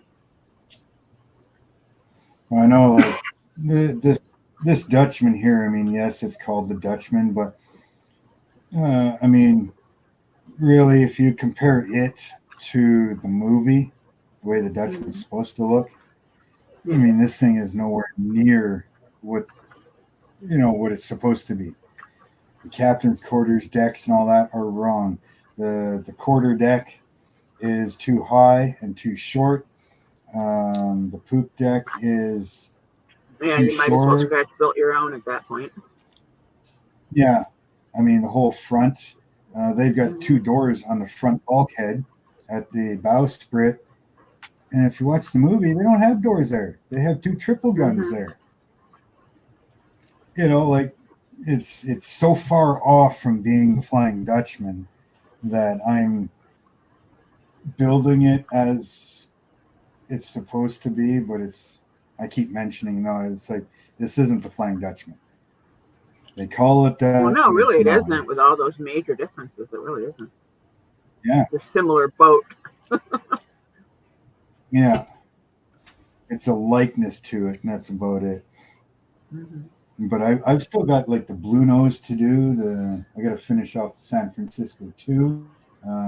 I've got the Constitution to do. The Constitution is a plastic kit. I've got the small version of the Victory to do, and that's a plastic kit.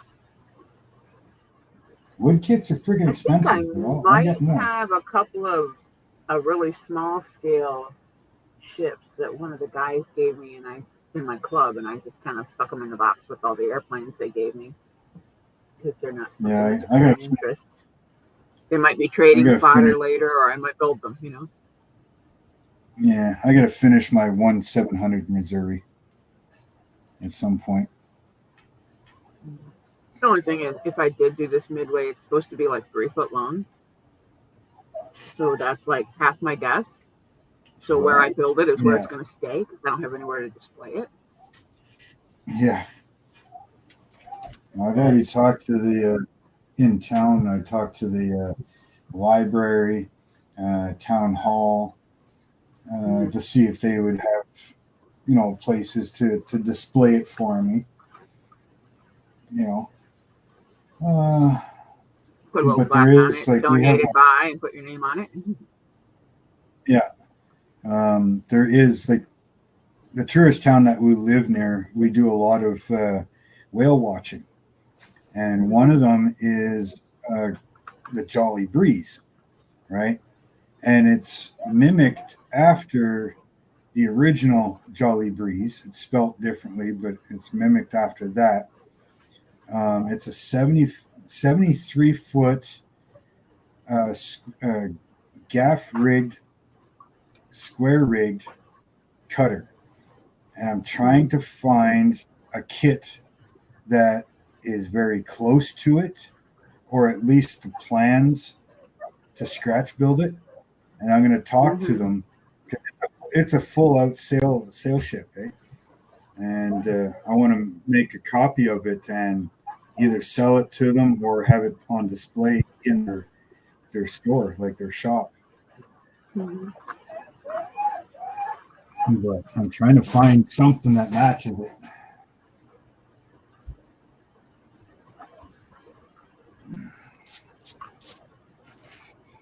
I'll probably bring up some pictures here of it. Let's see.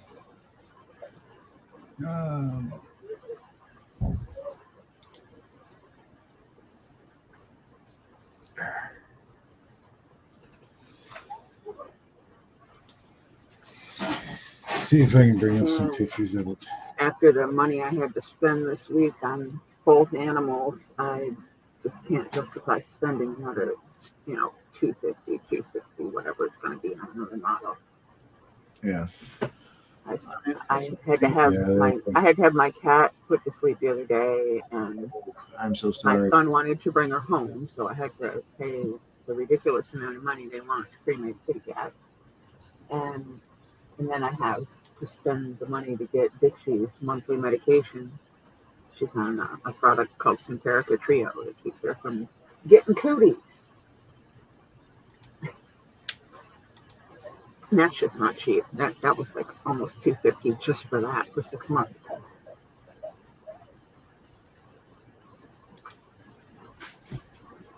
And now I brought Lily's urn home today, so she's been whining all afternoon.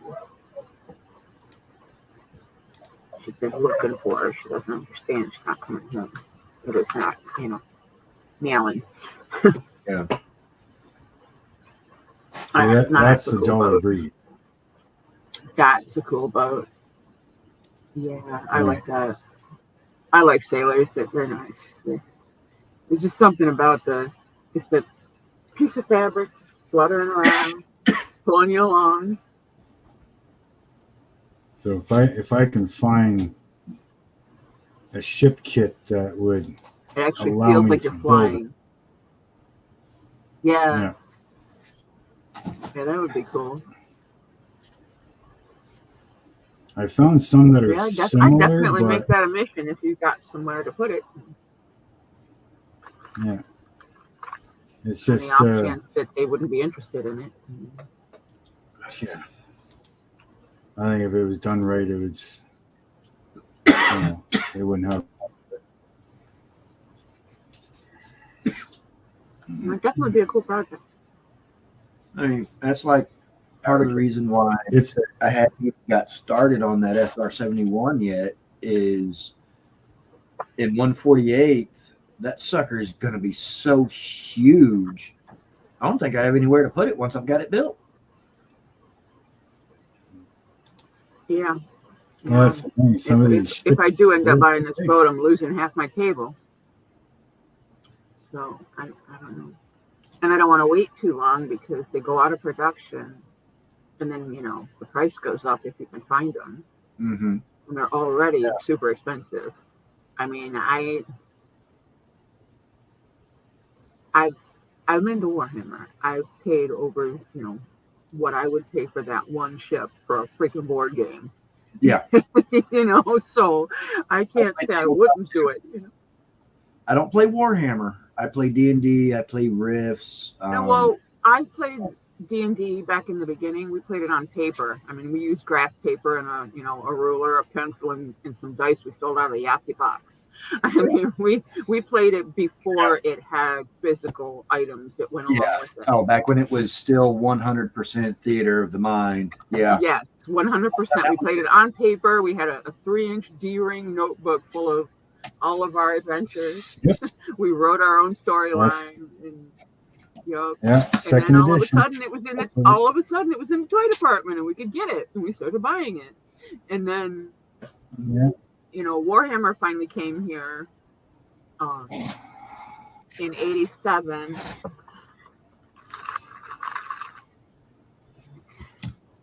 Anyway, it came here in '87, and I started playing it. I played for like a year, and then I stopped. Yeah. And then I was out of it for a long time, and then came back to it. And I don't play anymore. I just build the stuff. Yeah. Whereas I'll be me, right back. will be left front. Whereas me, I got my start playing RPGs in 1985 when Palladium published Rifts, RIFTS. And I basically stayed with that game specifically and only until 1991 when a buddy of mine introduced me to second edition advanced D&D. Mhm. And I still play Rifts to this day, but I also still play D&D. And I've got books and stuff for second edition D&D, third edition D&D, 3.5 edition D&D, fifth edition D&D. I've also got some Pathfinder stuff. And I've also got a couple of other Palladium's games as well. But between second edition D&D and Rifts, those are easily my two favorite. They're also my two first. So, Yeah, I played second edition all the time. Never got into anything over that. yeah. Well, it's like with Second the edition. fourth edition came out. I got a hold of the books, looked at them, and was like, yeah, no. Fifth edition. Pathfinder, way too much. Yeah, fifth edition. I have some issues with it, but it is at least mostly playable. 3.0 and 3.5, they're not too horrible, but I still very much prefer my second edition advanced. Oh yeah, and I've still got all the books too, and some of my character sheets and stuff. Wow. Yep. I've still got I used to play a drow all the time, female drow. Nice. And she is I've got her up to she's basically a demigod now. She beat a demigod. Yeah. I mean, I've got to do a constitution check every turn because of my sword. My sword has an ego. And if I'm not careful, my sword can take over my mind in a sense. Yeah. You know, like she's pretty much unbeatable now.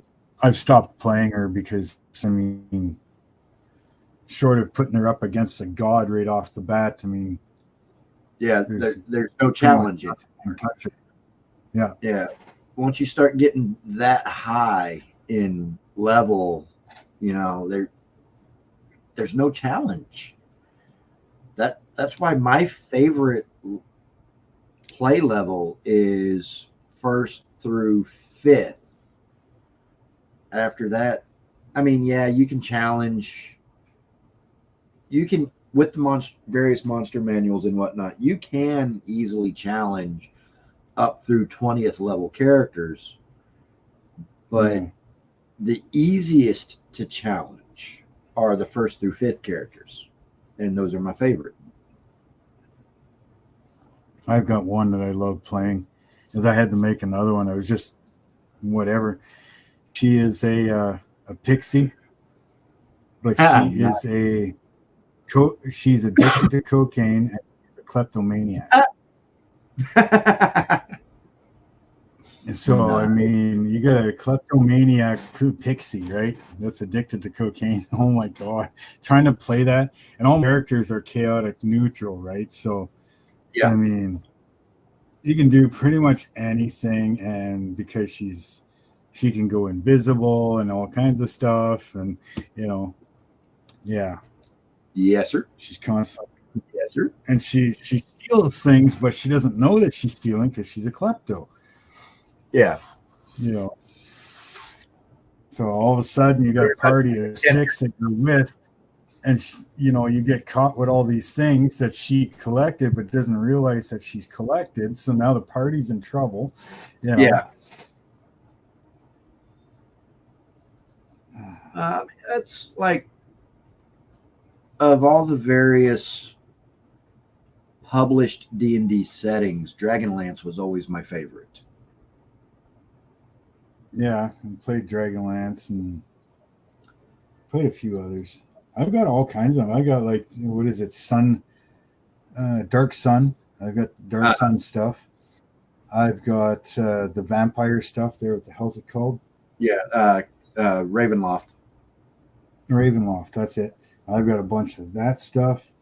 I've got all the monster manuals. I've got all the handbooks and Dungeon Master guides, and I've got all specialty books like the Elf and the Druid, The complete Rogue, Elf, complete Druid, complete Fighter, etc., etc. Yeah. They're specialty books, right? They're just thin, but they're specialty too. I've got a bunch of the class or race, I should say, race books, like all on Drow and all on Elf and Dark Elf, and you know. But yeah, I've got a long. I bet you some of that stuff's probably worth a few dollars.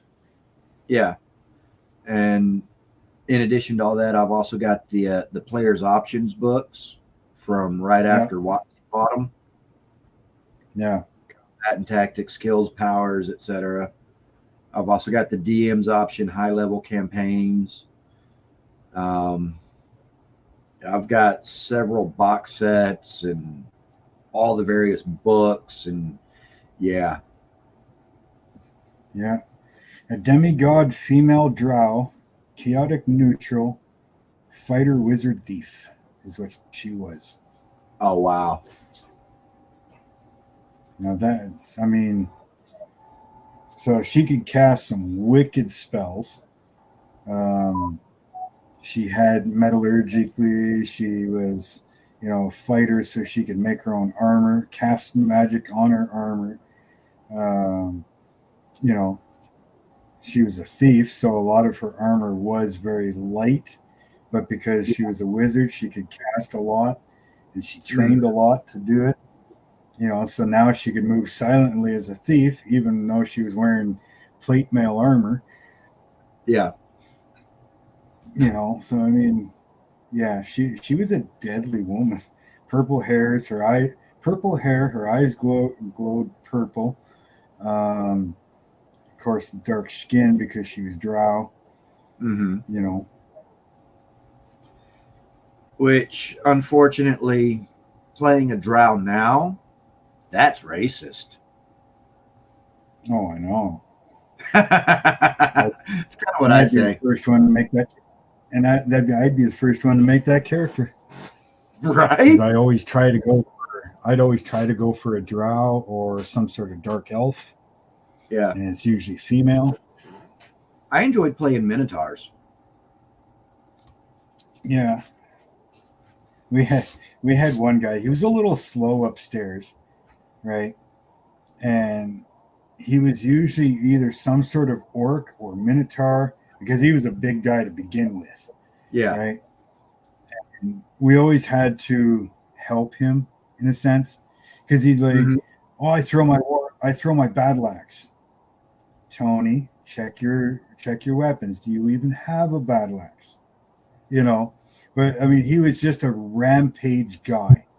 I'll smash down the door then, you know. Yeah. Oh, do you want to check to see if somebody's behind it on the other side? No, I'm just going to ram through it. Okay. You know. That's like one of my favorite Minotaurs that I ever played. I don't remember the character's name anymore. It's been so long ago. But in this particular campaign, our DM gave us the GURPS book and told us to pick personality traits, positive and negative, 3 of each. And we were playing in the Dragonlance setting. So one of my personality traits on this Minotaur was racial intolerance to Kinder. Slay them on sight. And we had a lawful good Knight of the Rose in the party, and somebody wound up joining the party later, and they played a female Kinder.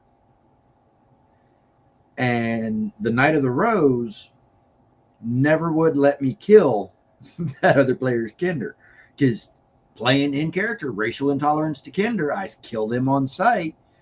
You know, Yeah. when she introduced her character, I tried to unlimber my Blind, double-headed great axe and behead her, just yeah, off the rip. blind rage. You know. And the player of the Rose Knight, he wouldn't let it happen. And through role playing, we actually developed it to where the Kinder character was my Minotaur character's best friend. You could say anything you wanted about Kinder, period, unless you're directing it towards his best friend. And that's when he's going to come up, grab you by your throat, and pick you up and say, excuse me, that's my friend. Well, one day we killed a very old red dragon, and in this dragon's hoard was a wand of polymorph. Well, turns out that the Kinder character was secretly in love with my Minotaur character. So she used the wand of polymorph on herself, polymorphed herself into a female Minotaur, seduced my character, got pregnant by him, kept herself polymorphed as a Minotaur until after she gave birth. But because she was genetically a Kinder, when she gave birth, the baby came out half Minotaur, half Kinder. Yeah. My DM let me turn that baby into a player character a couple of years later. That was a fun character to play.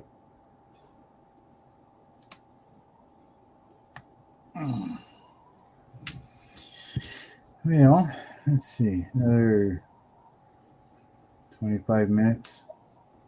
I was supposed to go from 3 to 6,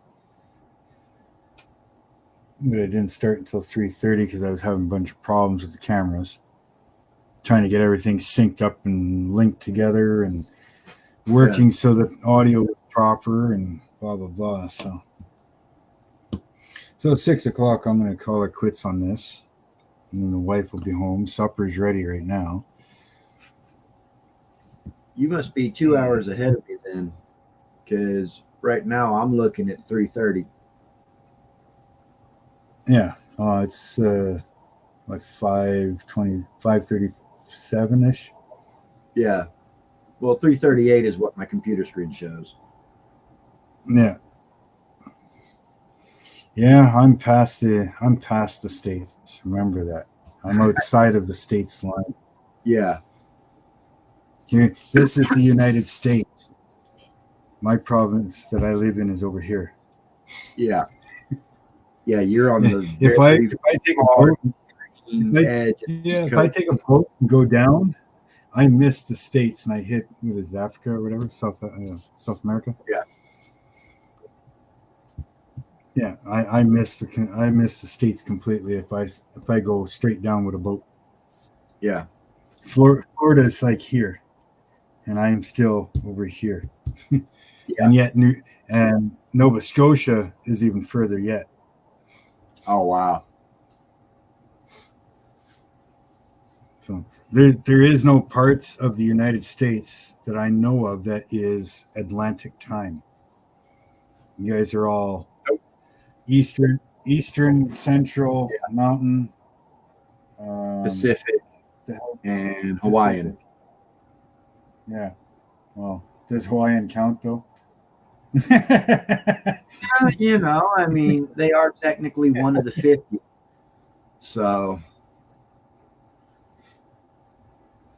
And see, for us, it goes all the way from Pacific, which is BC, and then we've got the mountain, we've got Central, we've got Eastern, we've got Atlantic, and then I think there's one more. Newfoundland. Yeah, there's Newfoundland time. Newfoundland time is a half hour ahead of us. Oh, wow. Half hour. Okay. Oh, Papa Z just said that part of Maine is Atlantic. Are they? That's what Papa Z just said. By the way, how you doing, Papa Z? How you been a minute? Which I can see because, like I said, if we go 20-minute drive to St. Stephen, Yeah. St. Stephen is just on the other side of the river of Calais, Maine. Like, I mean, Yeah. you can stand on the shore and throw a rock and land on Maine. It's that close. So I could see that, yeah, part of Maine could be Atlantic there. And welcome, Rick. Papa Z. But was not quite sure where that line of Atlantic time zone cuts through.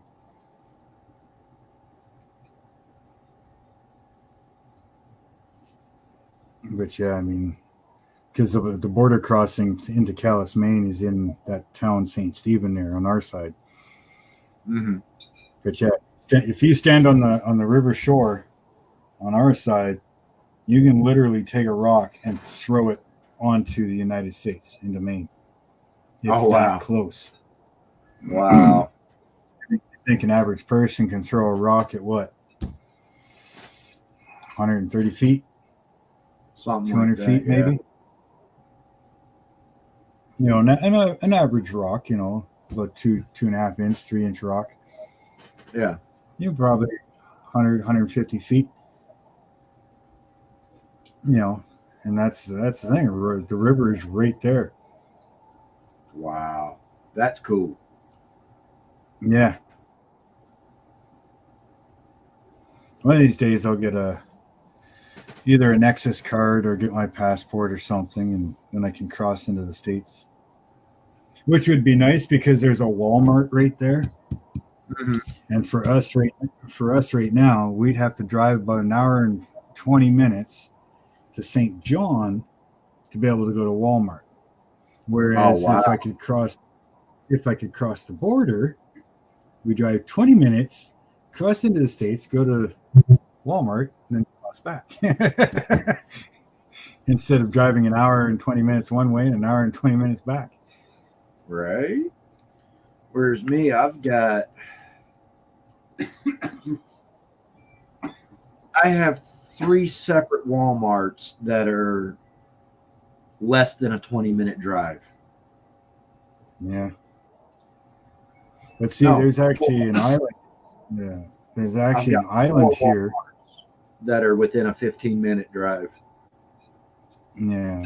We have an island here, ONNPNN, and the only way you can get to it is ferry during the summer, but during the winter there's no ferry, so you actually have to go cross the border into Maine, go up northern part of Maine, and then you can cross on to the Canadian island in ONNPNN. It's the only way on and off the island is to go through the States during the winter. Oh wow. And then you know how bad that was during the pandemic? When you don't have a ferry and you can't get out.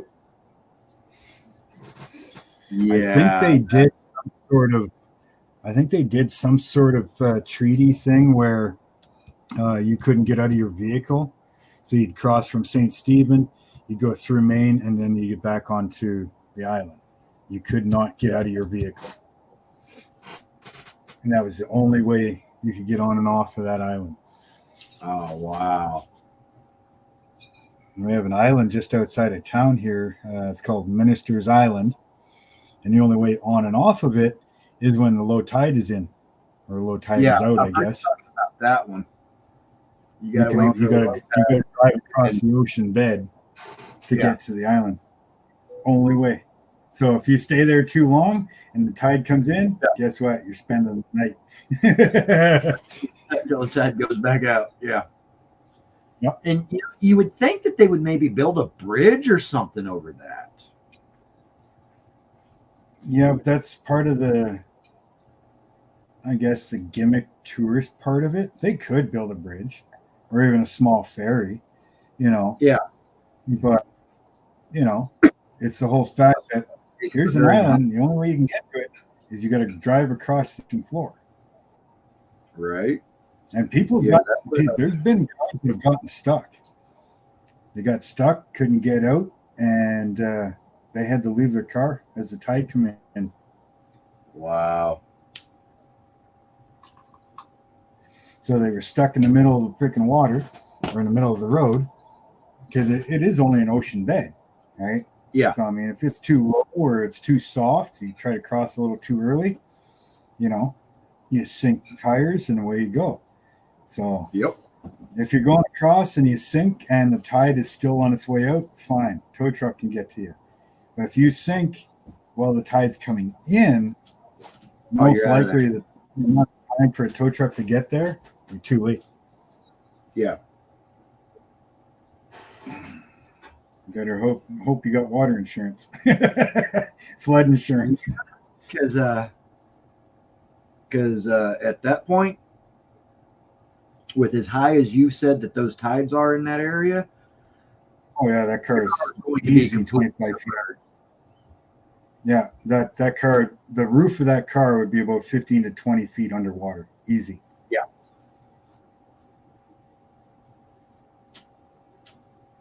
And that's even pickup truck. Pickup truck, you'd still be about 15 to 18 feet underwater. Yeah. And, you know, for something like that, if I were to ever come up your way and go visit that island, I think I'd wait for the tide to go out, hit low tide, and then maybe make that trip on like an ATV 4-wheeler type thing or something. Yeah. Ain't no way I'll risk my truck doing that. You can make it out. You can make it out no problem. Like, it's just the occasional time somebody will get off, because it is only a narrow path in a sense, right? I mean, it's a car and a half, maybe 2 cars wide. So if you get a little off too far to one side, where it starts getting into the bigger rocks or something, or, you know, something like that, but that's when you're going to get stuck, right? Yeah. Or if you're an idiot and spin your tires, you know. But if you just drive normally across, you know, 9.9% of the time out of 10, you're fine. It would be my luck. I'd catch that 0.1% and get stuck. Yeah. So, yeah, no thanks. We had a moose. I think it was yesterday. A moose go down.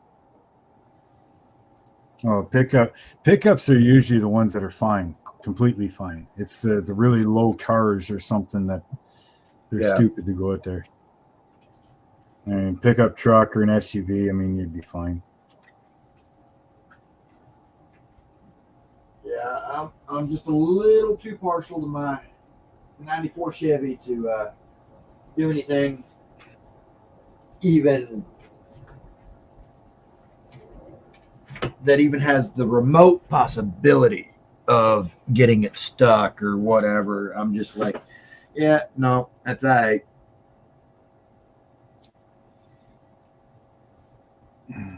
Well, you wouldn't want to come out here then in the wintertime. We don't get much snow, but I tell you, these roads get goddamn icy. Yeah. Even with salting. So your bold summer tires in Texas there is nothing. Okay. Yeah, I already know. I mean, between my father having been active duty Navy as I was growing up, and then me enlisting in the Navy after I graduated, I've been East Coast to West Coast, Canadian border to Mexican border. I've seen South Europe, North Africa, Saudi, and Kuwait. So I'm one of the few here in Houston, Texas, that actually knows how to drive in winter weather conditions similar to what you get where you're at. And I already know that with tires that are currently on my truck, if it gets icy, if it gets icy this winter coming up and I haven't changed my tires yet, I ain't driving my truck. Sounds like mine. Like, I'm actually surprised that it's not mandatory studded tires here like BC. BC at Wow. a certain month, it's mandatory. You put Oh, studded yeah? tires on. Period. Wow. If you don't have studded tires on during these certain months, you're getting a And you get ticket and your pulled over? car's off the road. Yep. Oh wow. They'll pull you over. They'll tow your car. Studded tires now. There's actually spots that it's mandatory you chain up. Yeah. Going through the Coquihalla Highway. Yeah, the Coquihalla Highway. I mean, it's mandatory you chain because it's going through the mountain. Mm-hmm. And if you're, I mean, some of those big rigs that try to make it up that, they get the hefty tow bills. Oh yeah. Like it's no $2,000 and $3,000 tow bill anymore. It's a $5,000 and $10,000 tow bill. Mm-hmm. They tow you to a spot. Put your goddamn chains on. Here's your ticket. Now get. Yeah.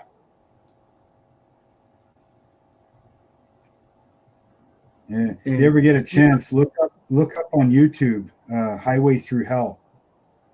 Highway Through Hell. Yeah. Uh, That's all about the BC Coquihalla Highway and stuff like that, and the tow trucks and stuff. It's a tow truck show, but it's called Highway Through Hell. Jamie Davis and Yeah. and the Green Goblin. you know, You'll If see I were some of the shit. if I were to live in an area that gets winter weather like that, then I would already have a spare set of wheels for my truck with the studded tires on them. And I would have a set of chains to put on my tires for when necessary. You know, I would just have that. Yeah. Oh, wait. I use common sense. I apologize. Yeah. Don't No, tell my here we get a lot of snow, but it's that saltwater air Mhm. that freezes. It's the fog, gets on the road and you don't see the ice. There may not be snow, but she is slippery. Like it's weird here. Yeah. Well, Like I mean, it's Alberta, like- you could have 3 feet of snow and you still have full traction. Mhm. Here, you have no snow and you'd No be track. in a ditch in a heartbeat. Yeah. You'd be in a ditch in a heartbeat. It's just the moisture in the air that gets on the roads. Mhm. And then if you go to like Montreal, East Ontario, I mean, they're so bad for ice storms that it's nothing, every other year they're getting an ice storm. Yeah. And it's 2 and 3 and 5 inches of ice on everything. Us like here in Houston, people here generally don't know how to drive to begin with. And that's when it's sunny, dry roads, everything's basically ideal conditions. They just don't know how to drive. And then when It it sounds does like- start raining, they get really stupid. Well, you know who the idiots are right off the bat when they're driving around already in 4-wheel drive. Mm-hmm. Because once they're stuck, they're stuck. Yeah. You got stuck in 4-wheel drive. What help do you have? Now, if you get Yeah. stuck in 2-wheel drive, at least you got 4-wheel drive to try and help you to get out. Yeah. But they throw it in 4-wheel and they think they're invincible, and then next thing you know, 5 miles up the road, they're on the roof in the ditch because they thought they were invincible because they're 4-wheel drive. Right.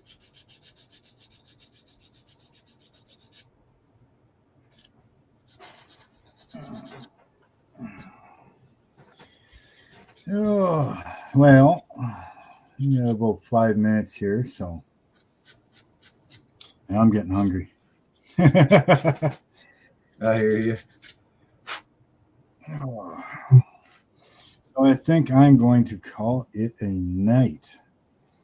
I want to thank everybody that's in the chat. David, Michael, Stephen, Dave, Rick, and anybody else that is still there that I haven't seen.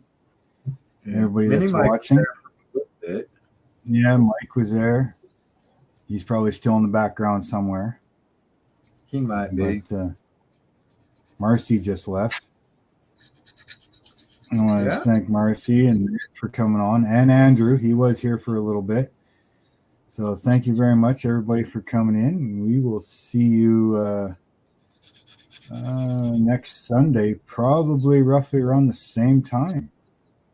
All righty. So- Sounds good to me, Mark. Thank you for hosting. You- And everybody still in chat.